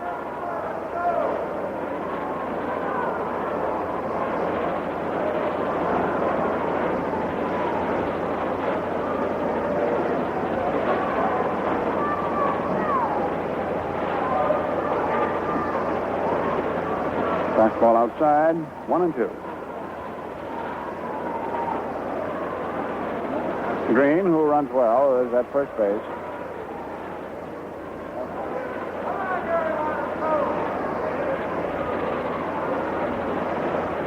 Geiger, left-hand hitter, waiting. Lawson always pitches deliberately. He's set. Deals 1 and 2, and Geiger takes strike 3 called. He slipped the outside corner above the knees on him. First strikeout. Now we have Pete Ronalds, who is 2 for 3 today. Hitting at .312. The Yankees leading in a squeaker, 3-2. Last meeting with the Red Sox. The Yankees have 2 games left down at Washington, and they're home for the final series with Baltimore Friday night, which will be ladies' night, Saturday afternoon, Children's Day, and Sunday. Pitch is outside, ball 1.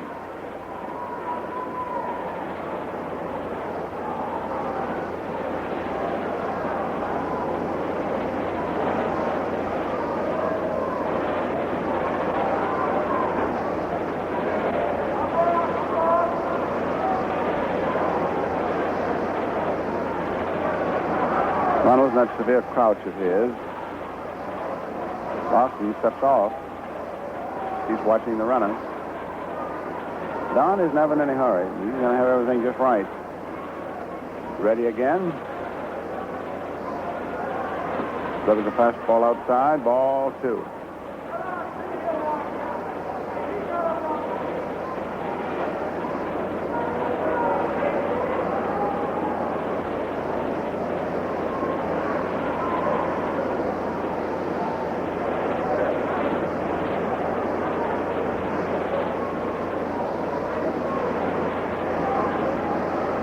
Nothing pitch. Outside, ball 3.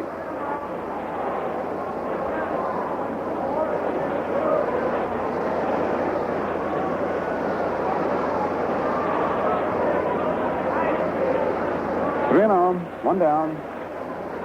Man at first.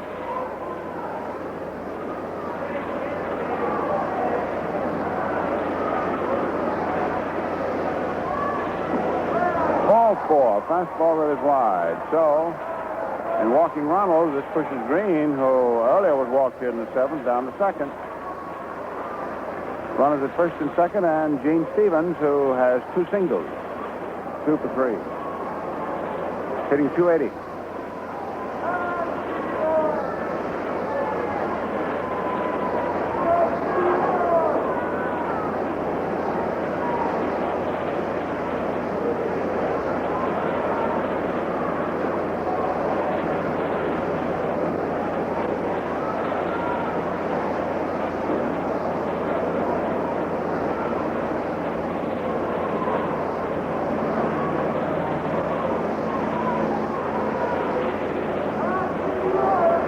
The pitch to Stevens, the left-hand hitter, is low inside across the shins.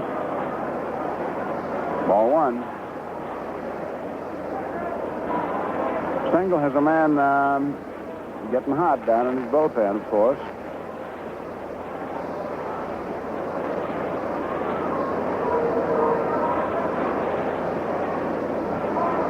Yankees leading by a half, 3-2. Lawson has walked 2 of the 3 men he's pitched to here in the 7th.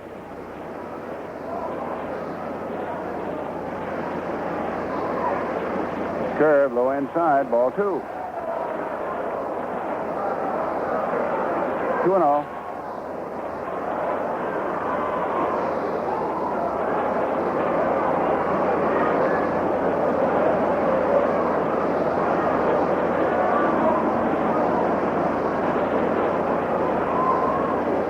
Fastball, foul back. 2-1. 2 balls, 1 strike. Yankees leading 3-2.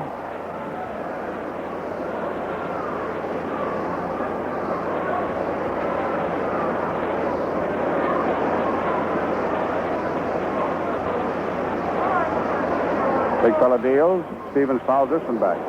This one ripped through the... that is off and past the chest protector. John Flaherty, you can hear the sound of it.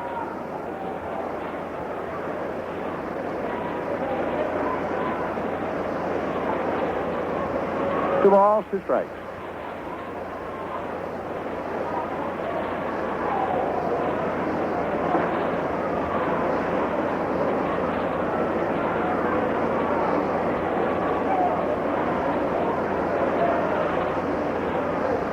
Big fella deals, and Stevens hits a foul into the third deck behind home plate. Still 2-2. Don rubbing up a new agate.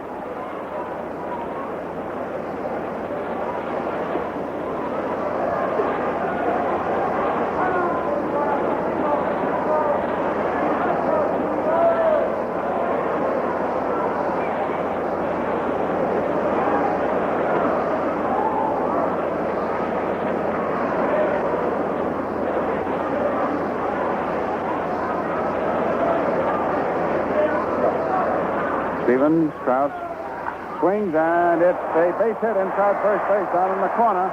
Here is Green coming in with a tying rod, and around the third goes Runnels. It's a long single. Stevens fielded the ball very well. Stevens went down to first base, took a turn, and then decided he'd better skid back in a hurry. Now it's a brand spanking new ball game. 3-3, and there's number 3-7 walking out to the mound. That's Mr. Casey Stengel. That's the third hit for Stevens. So these two walks, one of them has come home to tie it up.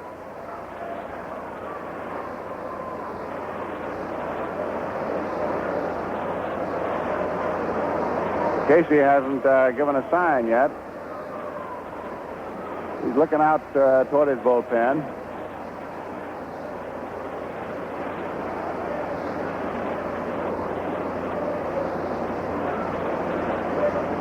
Three ball game. And he wants a replacement. Well, let's see who this is coming out of there. The right-hander. He's got his jacket on his right arm.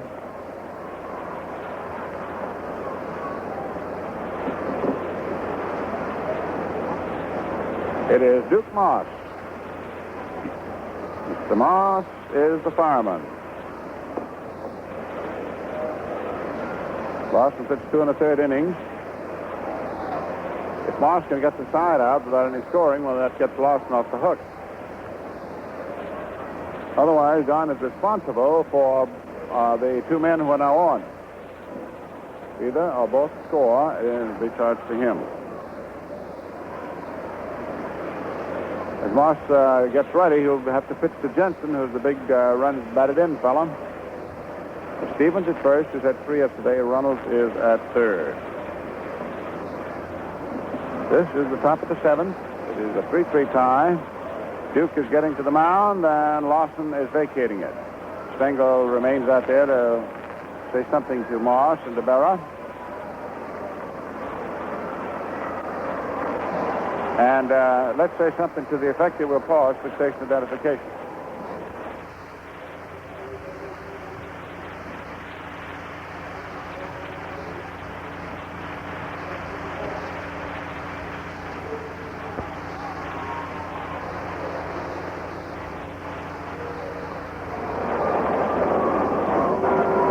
Well, Bob Shepard has just announced over the PA that Duke Moss is the pitcher. He has won 13 and lost 8. And whether he will be a pitcher of record remains to be seen. Now, let's see if we can dig out any more information on these other games for you.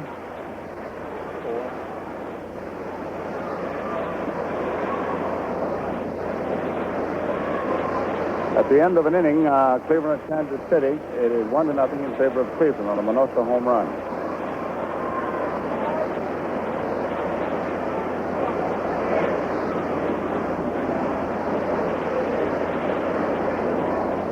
We'll look back on the printer and see if we've got anything any later. Detroit scored 2 more in the 5th inning at Chicago to lead 5-2. Well, the White Sox are having difficulty getting it mathematically ended. We should have an 8th inning score from Philadelphia in the National League. There it is. It's a tie. Philadelphia has caught Milwaukee. It is 5-5 going into the 9th inning.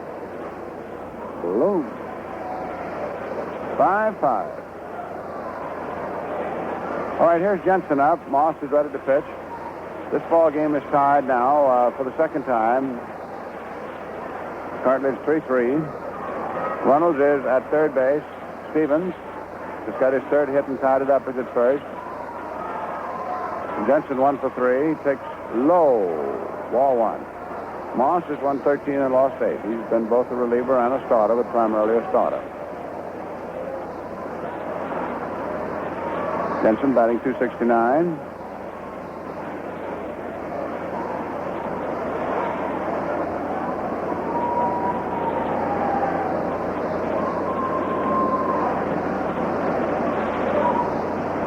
Moss in position, the right-handed deals, and Jensen cuts in misses. Strike 1.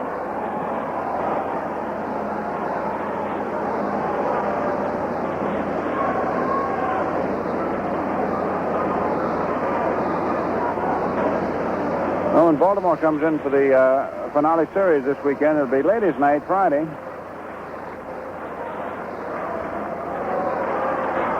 One pitch, curveball over, strike 2. And for Saturday afternoon, children 16 and under, accompanied by an adult, will be admitted free.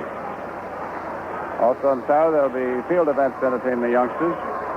Home run contest featuring Mickey Mantle and Yogi Berra, as well as Gus Viandos and Gene Woodling of the Orioles. And also a throwing contest for accuracy. 1 ball, 2 strikes. Jensen is up.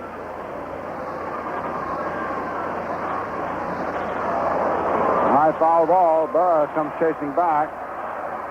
And he can't quite get it, and he goes over on his head in front of the first row of seats.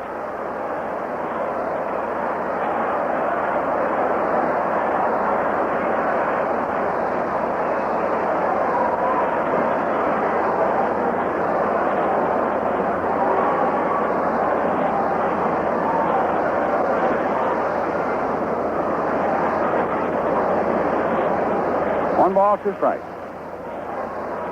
And for the last day of the season, a week from today, be on the alert for news of a big surprise planned for you fans by the Yankee management in appreciation of your loyalty and support of the team this year.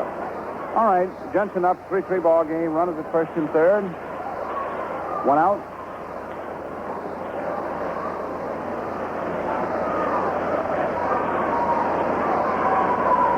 Moss pitches, and Jensen hits a fly ball to deep left center. Lopez is under it. This will get the run in. There's the catch. The left fielder's throw goes to second base, conceding the run, and quite properly, and to hold the runner at first. So the Red Sox now go ahead, 4-3. Sacrifice fly for Jensen. This gives him his 106th run batted in of the year. And both of the walks that Lawson started the inning with have now been turned into runs. Both runs are charged to him. Here's Malzone, who tripled against Lawson in the 6th inning. Hit it to right center field. Frank batting .281. Takes a curveball, and there goes Stevens down to second base, and he's out. Berra to Richardson. So, Saul, attempted steal, finishes it.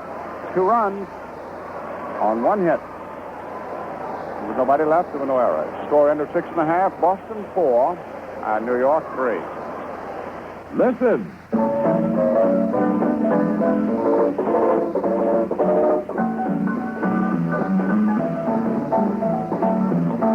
Yes, listen. You'll like the difference. When you step down on the accelerator, you want full, knock-free power, not this. And when you press down partway to maintain cruising speed, you want smooth performance, not this. Here's what you get with new Atlantic Imperial gasoline. Smooth performance without knock. for regular highway driving. That means maximum economy. Listen. You'll like the difference. The sound of knock-free power that saves you money. So try new Atlantic Imperial, the gasoline that keeps your car on the go. Gil Mcdougall to lead it off with the Yankees as we go to the bottom of the seventh. The Yankee fans up for that seventh inning stretch, now leisurely getting back into their seats to watch the windup of this one. The Red Sox leading 4-3.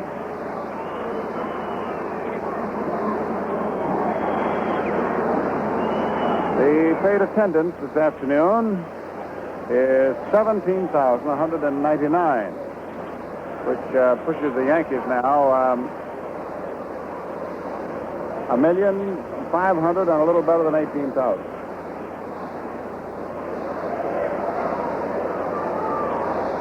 All right, last of the seventh, McDougall, 0-4-1.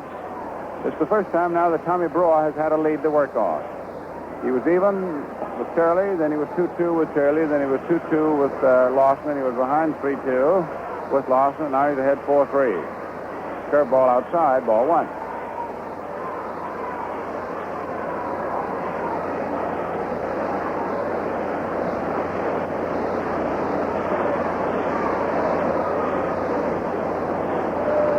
Pitch swung on. There's a high fly ball out into short right center. Second baseman Green is out under it. He's got it. Now let's see what move Casey makes.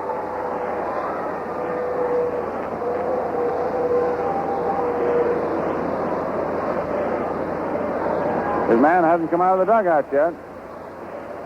Here he comes now. And this is John Blanchard. Blanchard coming up to hit for Moss. Casey a run behind.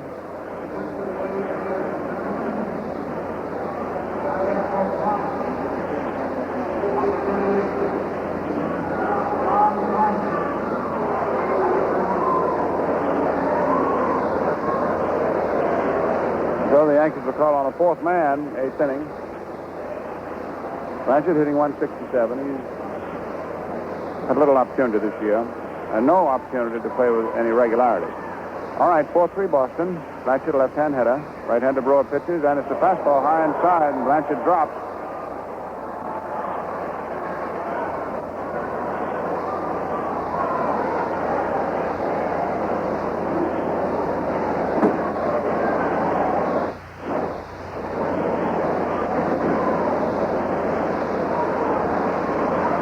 Blanchard back up there.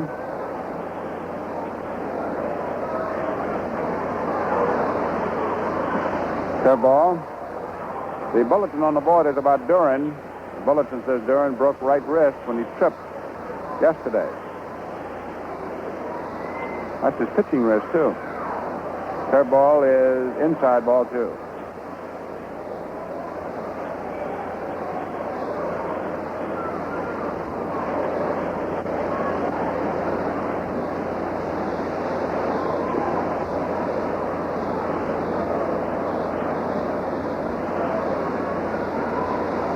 Right-hander deals.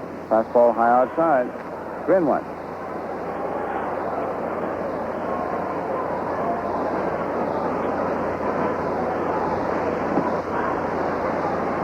Three balls, one strike.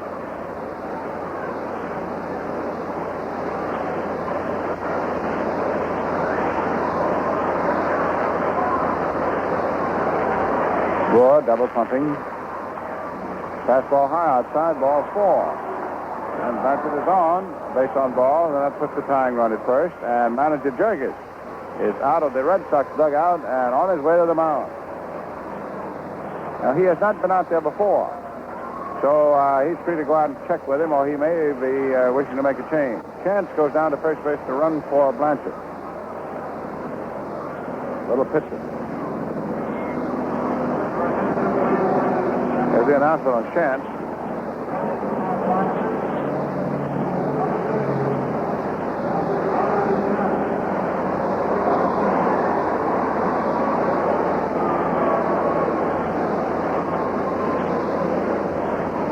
Jurgis is not changing pitches. He just went out there to talk to his pitcher, Brewer, and his catcher, White. Here is Bobby Richardson, who was the hottest Yankee with that bat now the last month. He's 1 for 3 today. This is 14 straight games. Earlier this year, he had fifth in 13 straight. He's batting .295.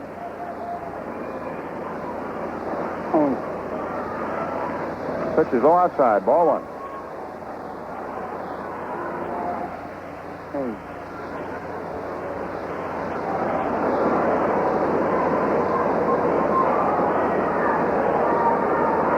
At the end of 8 innings, it is Washington 5, Baltimore nothing.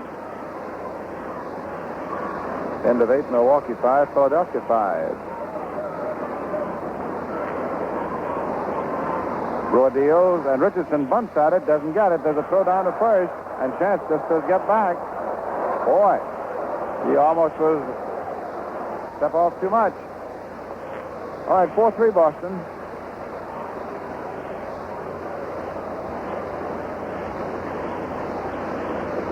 One out. Chance is the pinch runner. First base.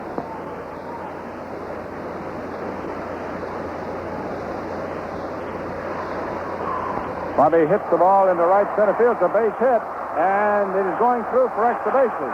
Chance is going to score the tying run. Richardson is on his way for third base.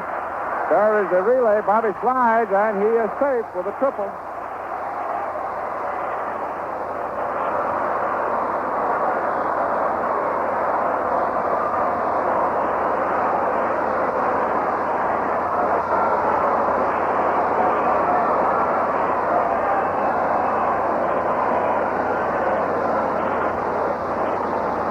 Well, Richardson hit a liner right on through right center field to the auxiliary scoreboard. That's where it bounced up again. And this makes it a 4-4 ball game. Richardson is now at third base with one out. He's not only got a run of... there's Jurgis coming out again, so that automatically is the end for Brewer. That's the 31st run batted in for Bobby. He's not only getting a hit a day, he's usually getting 2 a day. He's on that drive to finish 300. So this is all for Brewer, who cannot be the winning pitcher and might be the losing pitcher if Richardson is picked up and then the Yankees never get headed. 6 in the third inning for Tom, and he is out.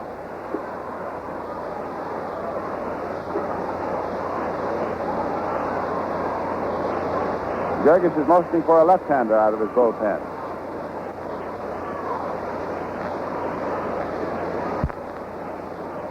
Speaking of a left-hand relief pitcher, we were talking with Leo Tyler today. His right eye is all black and blue around there where that ball struck. He said, thank goodness that he was able to get his glove partially on the ball so the ball did not hit him with full impact.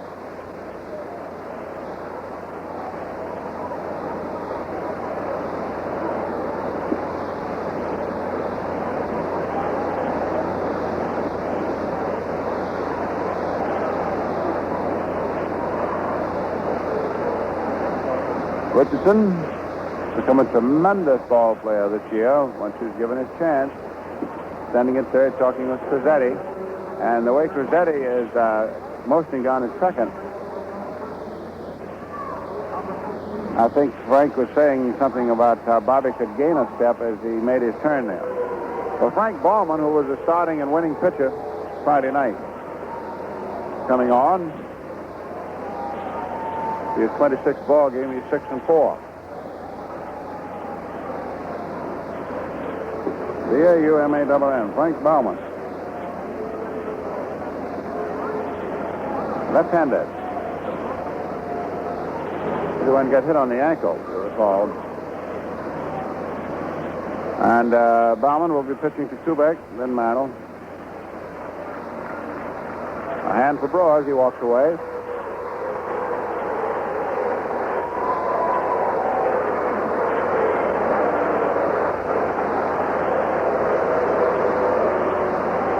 After the seventh.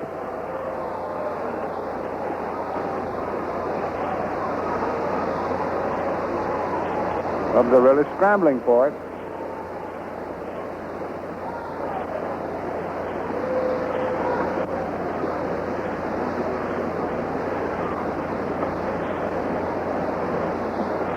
Bauman throwing his pitches down, getting set.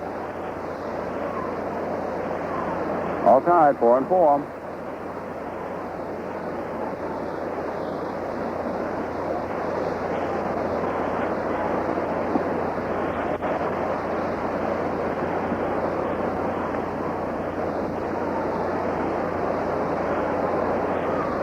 Single is bringing a man in. This looks like Elston Howard coming over the fence. Milwaukee, after blowing a 4-0 lead, and then going ahead 5-3 and losing that, is now and then got tied 5-5. Has just come up with 3 runs in the 9th inning. So it is Milwaukee 8, Philadelphia 5. Elston Howard is being brought in across right field from the bullpen. He may hit for Kubek.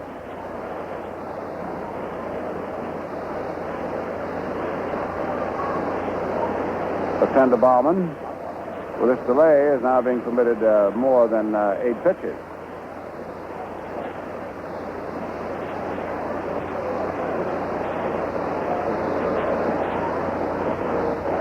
That's what it's going to be. Howard hitting for Kubek.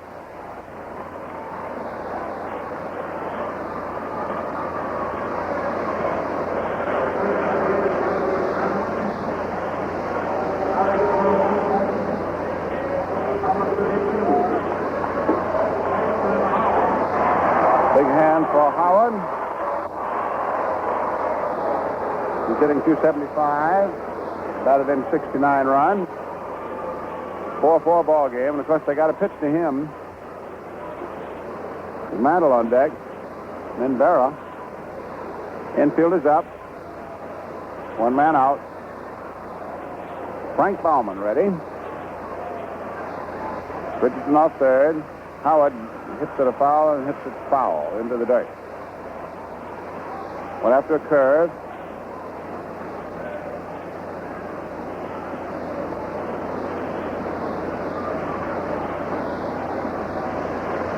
Infield up tight. Outfield around toward left and back deep. Bauman pitches, and Howard hits a long drive down the left field corner. It is a home run.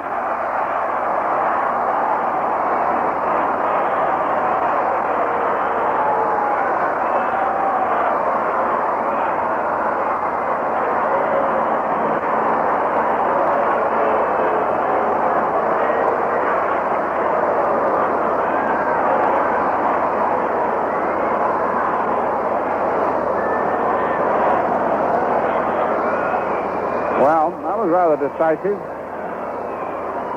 A home run. And for Elston, that gives him 71 RBIs. That's his 18th home run. And the Yankees are now ahead 6-4, and the batter is Mantle. The tie-breaking run was charged to Brewer, whose responsibility was for Richardson at third. Mantle hitting right-handed against the Bauman. Takes the fastball outside, ball 1. 6-4, favor New York.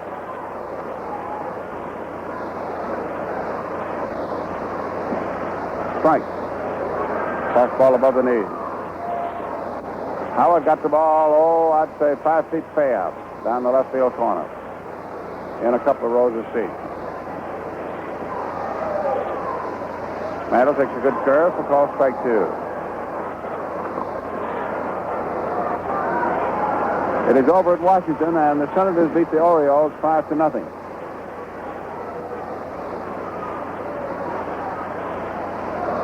Curve, call strike 3. Now we have 2 men out, back to the 7th. The batter is Berra, who has had singles. His last 2 trips, 2 for 3, batted in 2 runs, first 2. Yogi hitting 284.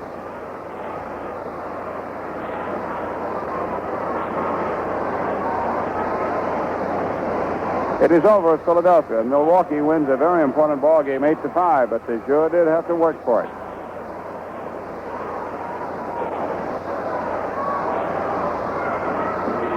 Pitch is outside.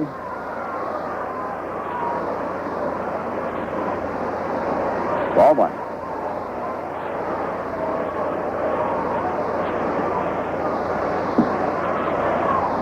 Curve low outside, and it is ball one.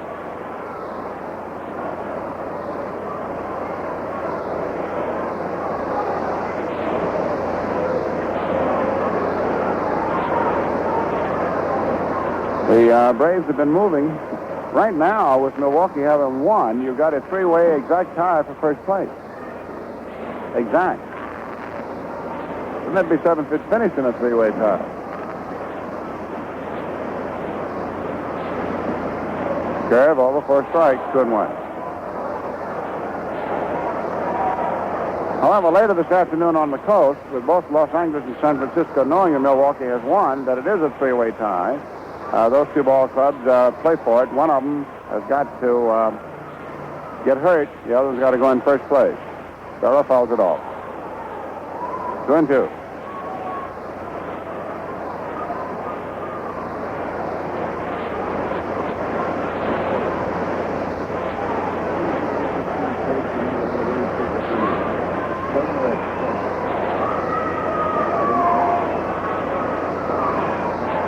Pitch is strike three swinging. Sidearm curveball. Strikes it out, but before Baumann got the two strikeouts, the Yankees picked up 3 runs, a walk, a triple by Richardson, a pinch hit home run by Howard. End of 7, it is 6-6-2 for New York and 4-10-1 for Boston.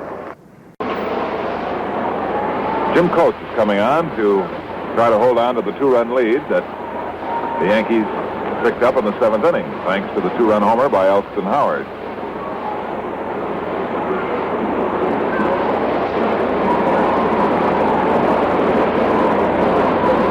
Cletus Boyer has gone in to play shortstop, replacing Kubek for whom Elston Howard pinch hit. And it proved to be a very significant mark. Defeated Baltimore 5-0. Pasquale all the way the winner. Another complete game for Pasquale. He's had a tremendous year, both in won and loss percentage and for complete games. The loser is Odell, relieved by Lowe's and Fisher. Dobek had a home in the first with nobody on. Cleveland leads Kansas City 3-0 at the end of 3. McLish against Garver. Minoso home in the first with nobody on, and Francona in the third with 1 on for Cleveland. Their hopes are still alive. The Tigers are leading the White Sox 5-4 at the end of 6. Mossy for Detroit. Pierce started. Donovan in the 5th. Lown in the 7th. Keane home in the 3rd with nobody on. Kaline in the 5th with 1 on for Detroit. And Lawler in the 5th with nobody on for the White Sox. In the National League, Milwaukee won a mighty important ball game, scoring 3 runs in the top of the 9th, defeating the Phillies 8-5. The winning pitcher, Joey Jay, in relief of Lou Burdette. The loser, Roberts. Farrell relieved him. Aaron and Matthews homered for Milwaukee. For Aaron is 39th, and Matthews is 41st. Sawatsky had 1 in the 8th with 1 on to tie up the game. The Pirates defeated Cincinnati 10-1. Low all the way the winner. Brosnan the loser. Los Angeles at San Francisco. Padres against Sam Jones. And the Cubs are leading the Cardinals 4-2 at the end of 5.5. Hillman against Mizell. Moran had a home in the 4th with 2 on for Chicago. As we get ready to go on the top of the 8th, the Yankees lead 6-4. Frank Malzone, who fly to left, fly to center, and triple a right center the batter. Malzone takes a pitch over, strike 1 call.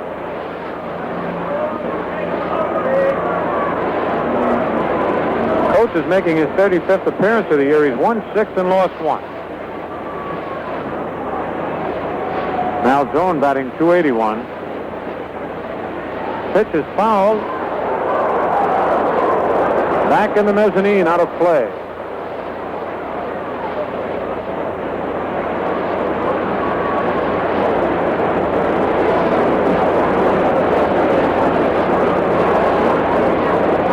Nothing in 2 to count on Malzone.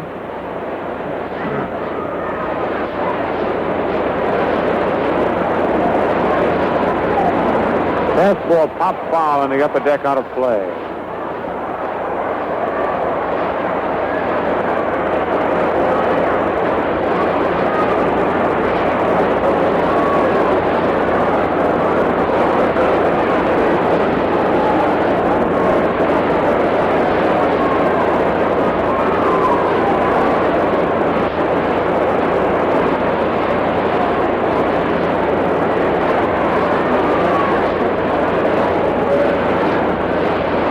Wirtz is on deck swinging a bat. Here's the pitch. It's popped foul and back out of play in the upper deck.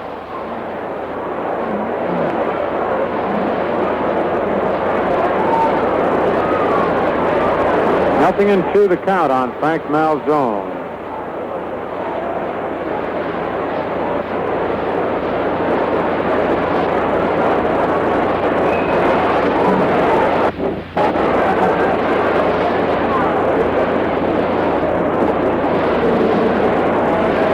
Yankees 6 and the Red Sox 4. We're in the top of the 8th inning. Here's the 2-strike pitch. Change-up hit on one hop over Coach's glove. Richardson in back, a second over the throws to first. He dropped the ball. It was in the dirt. Richardson made another pretty play, but again, getting rid of the ball real quick. It goes for an infield single, threw it low, and in the dirt, and Thornberry couldn't quite come up with the ball. It goes as an infield single. Oh, that Bobby Richardson is all over the field. He was on the edge of the outfield grass and back of second base. Came up with that ball and got rid of it real quick, but couldn't get enough on it. And Malzone is on with a single, and here's Vic Wirtz batting for Sammy White. Wirtz is batting .266, has 11 doubles, 7 homers, and 49 runs batted in. Last time Wirtz pinch hit against the Yankees, he doubled off the wall up in Fenway Park, driving in 3 runs. Left-hand hitter. A lot of talk about Wirtz going to the Tigers. That's where he started in the big league. All right, here's the stretch. The pitch to Wirtz is outside, ball 1.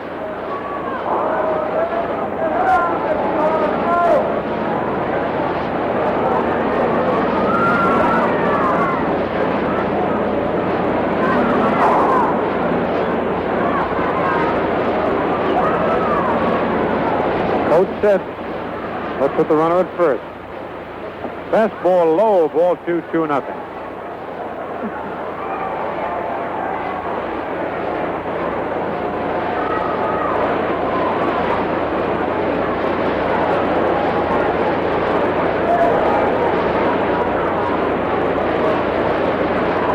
Jim Mahoney on deck.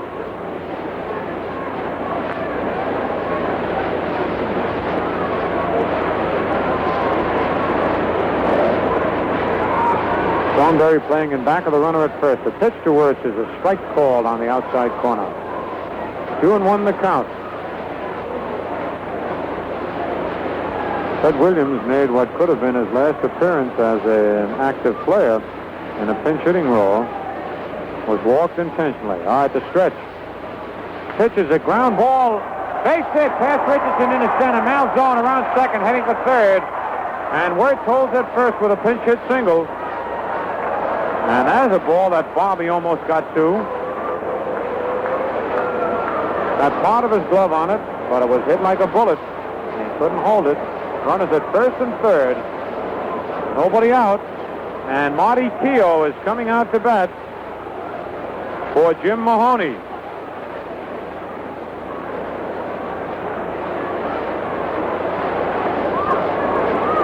Marty Keogh, left-hand hitting outfielder. Batting .237 with 12 doubles, 5 triples, 7 homers, and 26 runs batted in.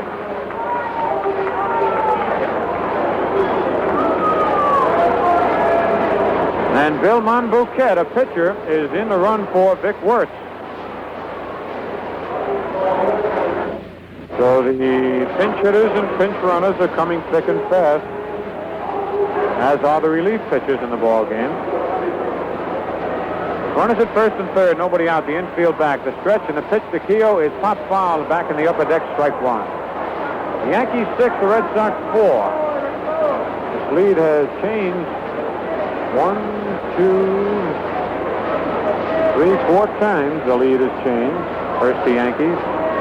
Red Sox tied it. The Yankees again. The Red Sox went ahead, then the Yankees went ahead. Another foul back in the upper deck, out of play. Strike 2, 0-2 the count. Malzone at third, Monbouquet at first.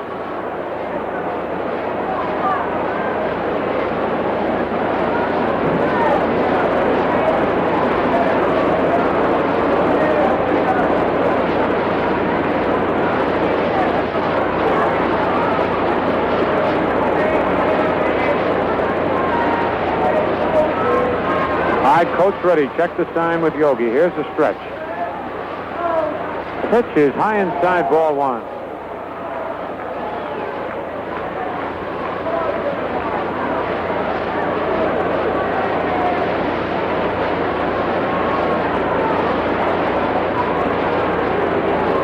Nobody out here in the top of the 8th inning. Both runners leading away.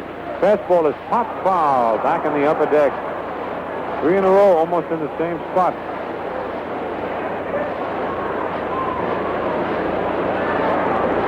Coach goes to the rosin bag.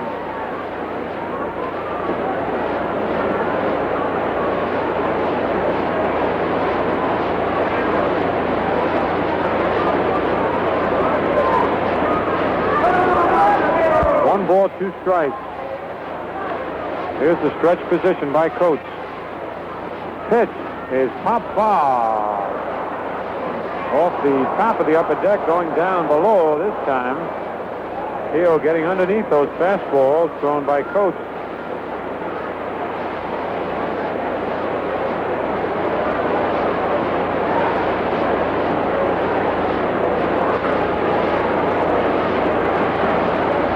Now the new baseball. Coach is set with it. Look at the runners. The pitch is high, ball 2, 2-2. And let's pause right now for station identification. Quality modern radio, WOKO, Albany, New York. Stay tuned for Troy Buick's Baseball Roundup immediately following today's game, brought to you by Ballantine Beer and Ale and the Atlantic Refining Company. 2 balls, 2 strikes, 2 men on, nobody out. Coach ready.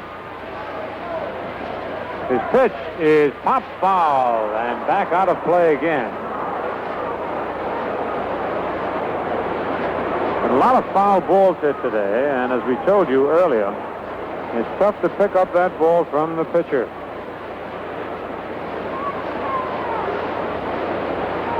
Everybody swinging a little bit late.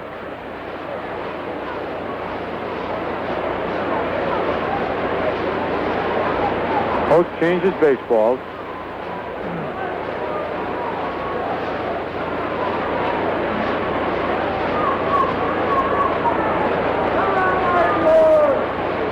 Bouquet leads off first. Malzone off third. The stretch. Pitch is strike 3 swinging. Got him on a fastball. Marty Keogh strikes out. And it's 1 away. And here comes Dick Gernert. Gernert to bat for Frank Bowman.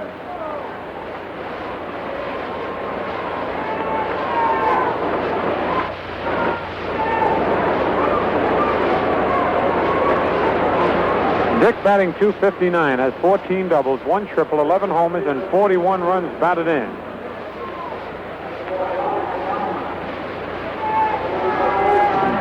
The Yankees lead 6-4 in the top of the 8th inning. Red Sox have runners at first and third with 1 out.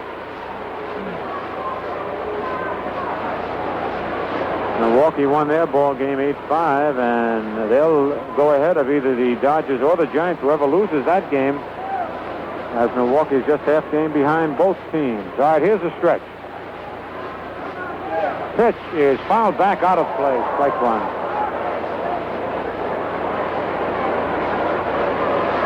It's a rough day to step out of that bench cold and go up and pinch hit.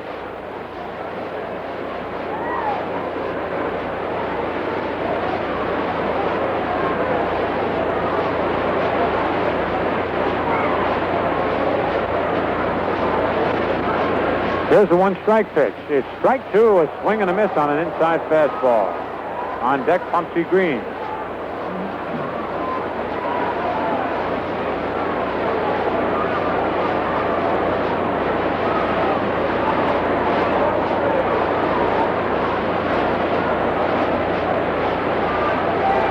Nothing in 2 to count on Gernert. Dick walking around home plate a little bit. Went after a bad pitch. Chokes up in his bat a little bit more now. Pitch. Strike 3 swinging. Bad high fastball. So Coates, after giving up 2 singles, strikes out the next 2 men. And with 2 out and 2 on, here's Pumpsy Green, who bounced to second, struck out, bounced to second again, and then walked and scored a run. Green batting .235.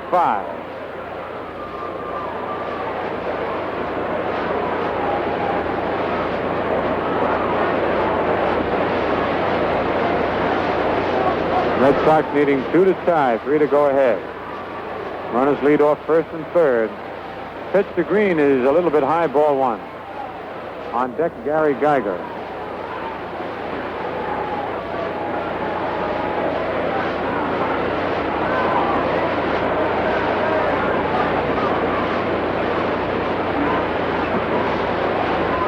Again, the stretch by Coates. Pitch is strike, a swing and a miss.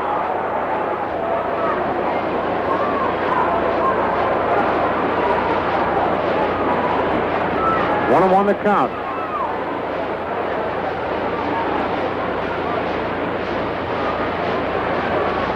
Coates ready again. Fastball is a check swing and a tie ball, 2-2-1.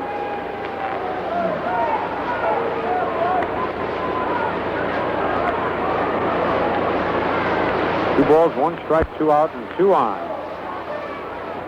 Yankees 6, Red Sox 4.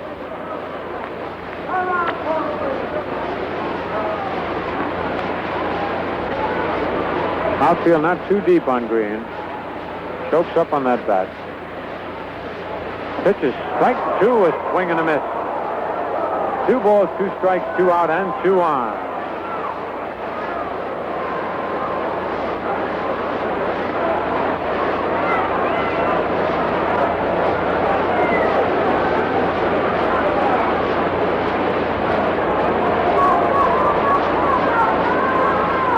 Jim Coates ready with the sign on the mound. The stretch, the pitch, a line drive to straightaway center field. Mantle moving back and makes the catch, and Mickey almost lost that ball in the sun. He got there, staggered a little bit, and then caught the ball and turned his head at the last second. Green hit the ball well, but right at Mickey in center. So the Red Sox stretch goes by the boards, and for Boston in the top of the 8th, no runs, 2 hits. No Yankee errors, 2 men left. The score at the end of 7.5 innings of play. The Yankees 6 and the Red Sox 4. Listen.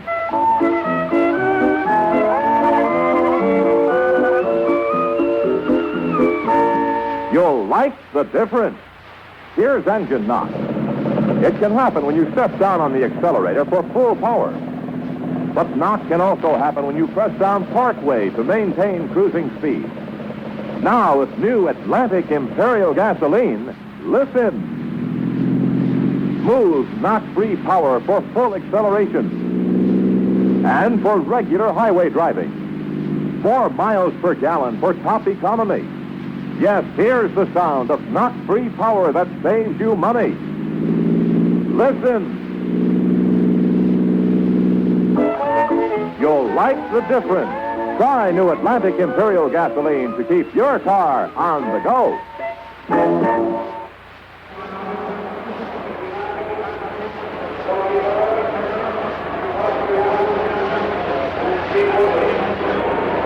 Out on the mound for the Boston Red Sox, Mike Fornielis, a right-hander. Fornielis, making his 44th appearance of the year, has won 4 and lost 3. Relieved against the Yankees here on Friday night, September 18th. Pitched 1/3 of an inning, giving up 1 hit and 1 walk. Didn't allow a run. Saved the game for Baumann. Mike is 5'11", 172 pounds, from Havana, Cuba. For the Yankees, in the bottom of the 8th, Norm Sebring, Hector Lopez, and Marv Throneberry.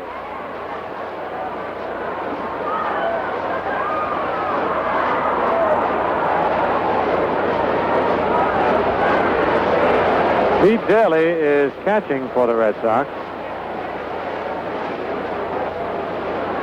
One of the cameramen on the CBS Game of the Week dropped one of his cases that carry some equipment, and it rolled right down the screen, which is in back of home plate, right to the very end. They were very lucky that it did land on the screen and didn't go down. That could have injured somebody, and it rolled right to the very end of the screen. It's still up there. Now, they'll have to wait till the game is over before they can get that. Have to get it from down on the playing field. First time I ever saw that happen. Yes, every once in a while you think you see somebody falling out of that upper deck the way they go for those foul balls.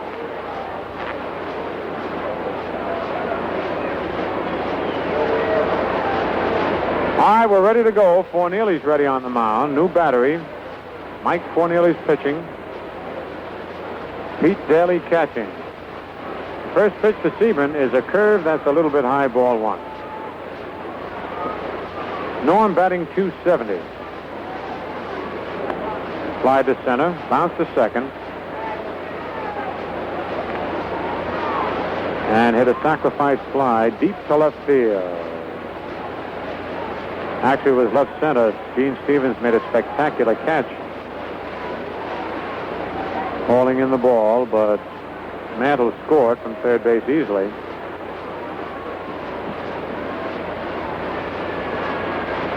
Fastball is lined to left field, a base hit.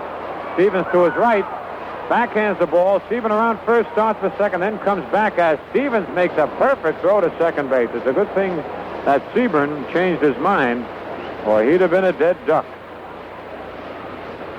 A line single for Norm Sebring. That's hit number 7 for the Yankees. The Red Sox have 12. Here's Hector Lopez, who bounced to third twice and reached on an error. Hector batting .280. Bobby Richardson's up to .297 now. Boy, he's battling that 300 mark. The pitch is taken over, strike one. Hector bluffed the bunt. At least squared around a bunt, then drew his bat back. One strike on Lopez. Yankees leading 6-4 in the bottom of the eighth.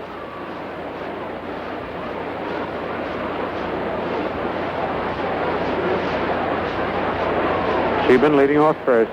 There he goes. The ball is hit on the ground. A base hit. A beautifully placed hit by Lopez, who threw his bat at the ball. And with Pumpsy Green breaking to second base, he hit a slow ground ball right where Green was. And it just rolled out to short right field, and Sebring continued easily to third base. Hector Lopez pulled a Vic power play and threw his bat at a low outside curveball. The ball hit the bat as the bat was out of Lopez's hands and just rolled out in a short right field. Pumpsy Green breaking with the pitch. It was a curveball, so the second baseman was covering.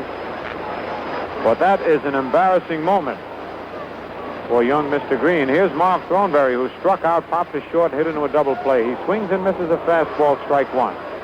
Thornberry batting .245.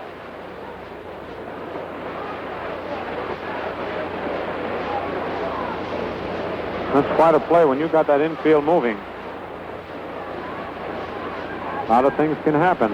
Runners at first and third. A ground ball hit slowly to second. Green goes to second for one. They got Lopez. Hector didn't slide. The run scored, and the Yankees lead 7-4. Trying to get this game over with a little early. Force play went from second to short. An RBI for Thornberry. For Marv, his 22nd RBI of the year. The Yankees are leading 7-4.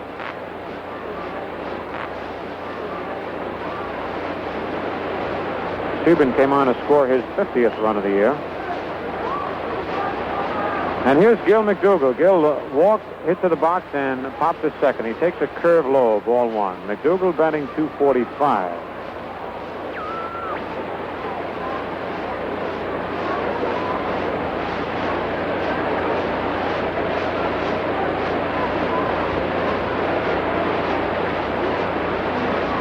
Stretch by Fornelli. The pitch is a curve over, strike one call, 1-1 on the count.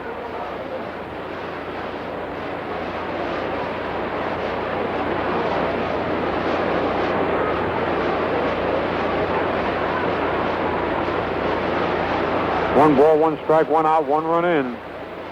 Curve is swung at and missed, strike two, a low breaking curveball.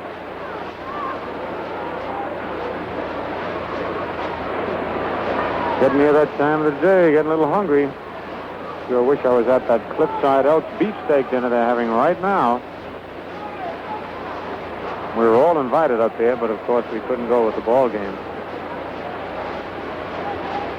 1 ball, 2 strikes. Cornelius sets on the mound. Pitch, sidearm curve, ground ball is short. Runnels to Green for 1, back to first, double play.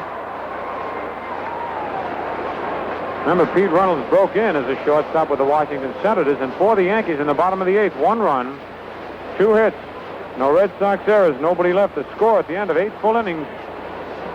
The Yankees have 7 runs on but 8 hits and 2 errors, while the Red Sox have 4 runs on 12 hits and 1 error. New Atlantic Imperial gasoline is just what the doctor ordered if you're having trouble with engine knock in your car. You see, New Atlantic Imperial has been specially formulated to help eliminate knock, whether it's knock from accelerating quickly or knock at part throttle when you step down slightly to maintain speed. This means top efficiency and top mileage. New Atlantic Imperial gives your car today's best combination of power and economy. Try a tankful. You'll like the difference. The sound of knock-free power that saves you money. Drive into your Atlantic dealers. Try now the New Atlantic Imperial gasoline with full-range octane for power and maximum economy, keeping your car on the go. On the scoreboard, Washington beat Baltimore 5-0. Cleveland leads Kansas City 3-0 going in the 6th inning. And in the 8th, it's Detroit 5, the White Sox 4. In the National League, Milwaukee beat Philadelphia 8-5. Pittsburgh 10, Cincinnati 1. Dodgers fail to score in the top of the 1st. Padres against Jones. And the Cardinals lead the Cubs 6-4 in the bottom of the 7th. Well, the Red Sox come to the plate in the top of the 9th, trailing 7-4. With the Yankees closing out their next to last homestand of the season. Following these 3, the Yankees go down to Washington and then return to play Baltimore next Friday night, Saturday and Sunday at the stadium, with special events planned on all of those days.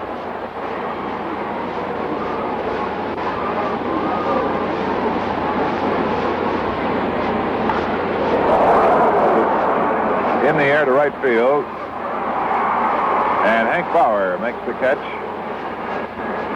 and Gary Geiger is out. Bauer had gone into right field for defensive purposes.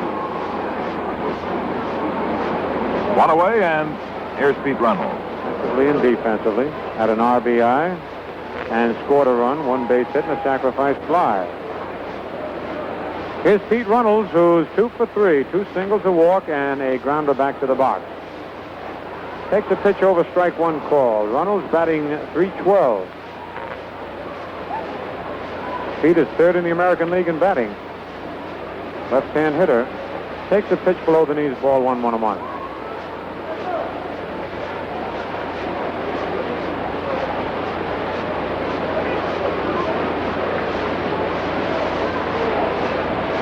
The 1-1 pitch is taken outside. Runnels ran up as though to bunt at the ball.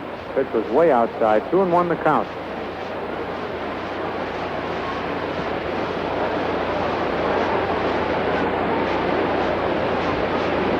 One out in the top of the 9th. The Yankees lead 7-4.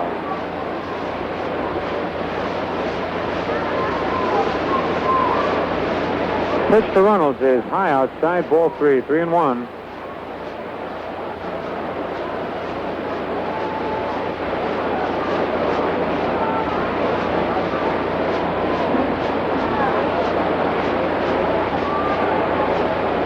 Here's a 3-1 delivery. He swings and fouls it back on the screen for a full count, 3-2.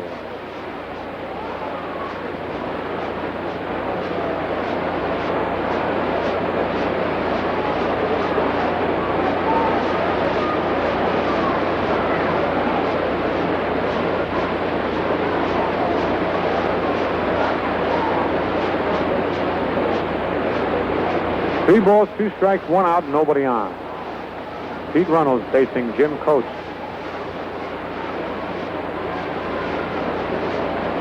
Here's the payoff pitch to Runnels. Way outside, ball 4. That one wasn't even close. Coach walks his first man of the ball game. And it brings up Gene Stevens, who's had a pretty nice day. He's 3 for 4 and struck out his other time. Stevens batting .282.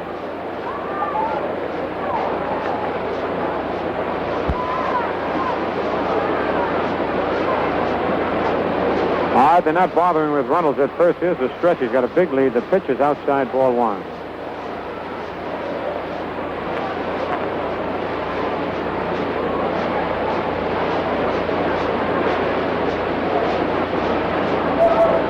One ball, no strikes, 1 out.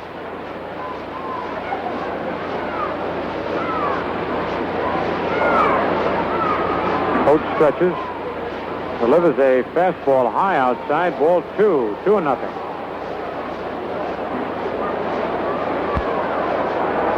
And here comes Casey Stengel out of the Yankee dugout to talk with Jim Coates.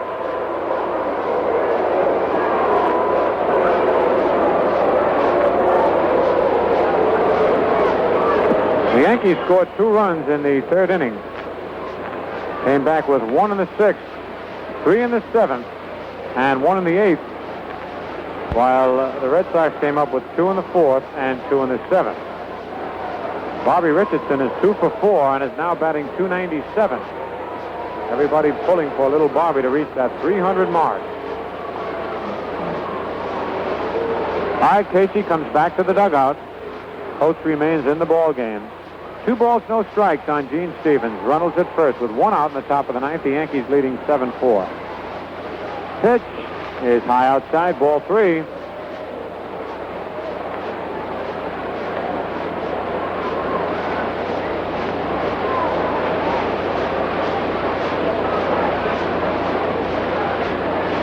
Here's the stretch. A 3-0 pitch, way outside, ball 4. And here comes the tying run up to the plate, and it's Jackie Jensen, who has flied to center, single to left, flied to left, and hit a sacrifice fly to left field.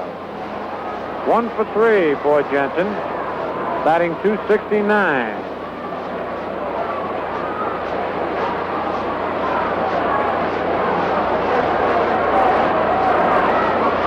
Stevens at first, Runnels at second, 1 out. Here's the stretch by Coates. Pitch to Jensen is high inside, ball 1.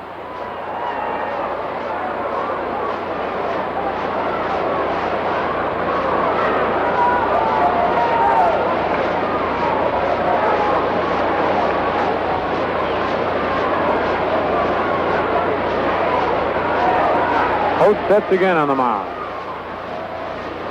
Pitch is in there, strike 1 call, and there's the roar from the crowd. 1-1 the count. Jensen now has 106 runs batted in. He still trails Colavito by 2. Rocky has 108, not counting what he's done today so far, if anything. Here's the stretch. Pitch is a ground ball. McDougall bounces it off his glove. No play. Everybody's safe. Gil had the ball, and then it popped out of his glove as he went in the hole between third and short. The bases are loaded. It's a hit for Jackie Jensen, an infield single off McDougall's glove. The bases are loaded with 1 out, and here's Frank Malzone. Hit number 13 for the Red Sox. And nobody's leaving this ball game. It's been a very unusual one. The bases are loaded. Malzone, who flied to left, flied to center, tripled to right center field and beat out an infield single, 2 for 4, batting .282. Infield back and double play depth. The windup, pitch, a foul to the right of home plate, strike 1.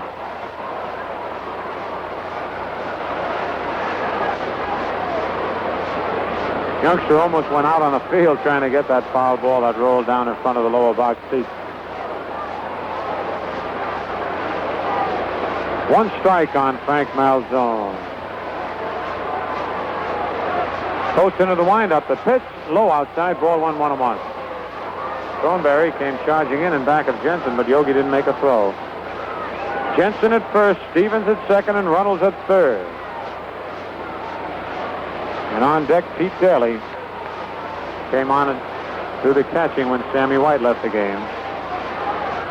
Here's the windup. The pitch is a high pop to the infield. The infield fly rule is called. Malzone is automatically out. Richardson makes the catch. And it's 2 out with the bases loaded and the batter, Pete Daly. Daly's batting .226, has 7 doubles, 1 homer, and 11 runs batted in.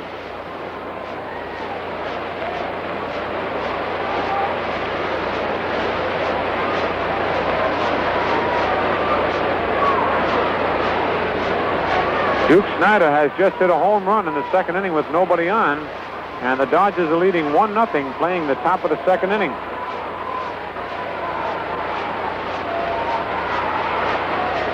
Two men out, the bases loaded. The pitch to Daly is a strike call. The fastball down the middle just above the knees.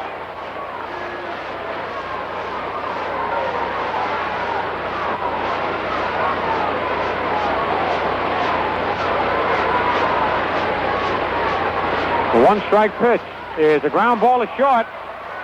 Up with it, Boyer to throw to first in time, and the ball game is over. The ball game is over. The Yankees win it 7-4, the final appearance for the Boston Red Sox this year. And the fellas yelling to each other, good luck, have a good winter. And while Pete Callison gets the totals ready. Well, that wraps up another Atlantic baseball broadcast.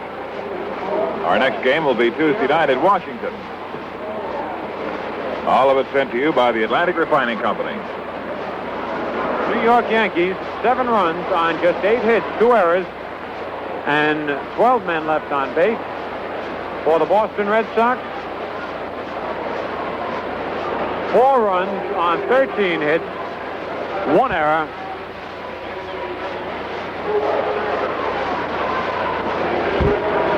and 12 men left on base. The winning pitcher is Duke Moss, who pitched just 1 inning and gets credit for the win. Duke's record now, 14 wins and 8 defeats. And the losing pitcher is Tom Brewer, who started his record 10 wins and 12 defeats. Yes, that winds up another Atlantic baseball broadcast, and we hope you'll be tuned in for our next one. All of it brought to you by the Atlantic Refining Company and your neighborhood Atlantic dealer, the folks who keep your car on the go, and by P. Ballantine and Sons, brewers of Ballantine Beer and Ballantine Ale. This is the home of Champions Network.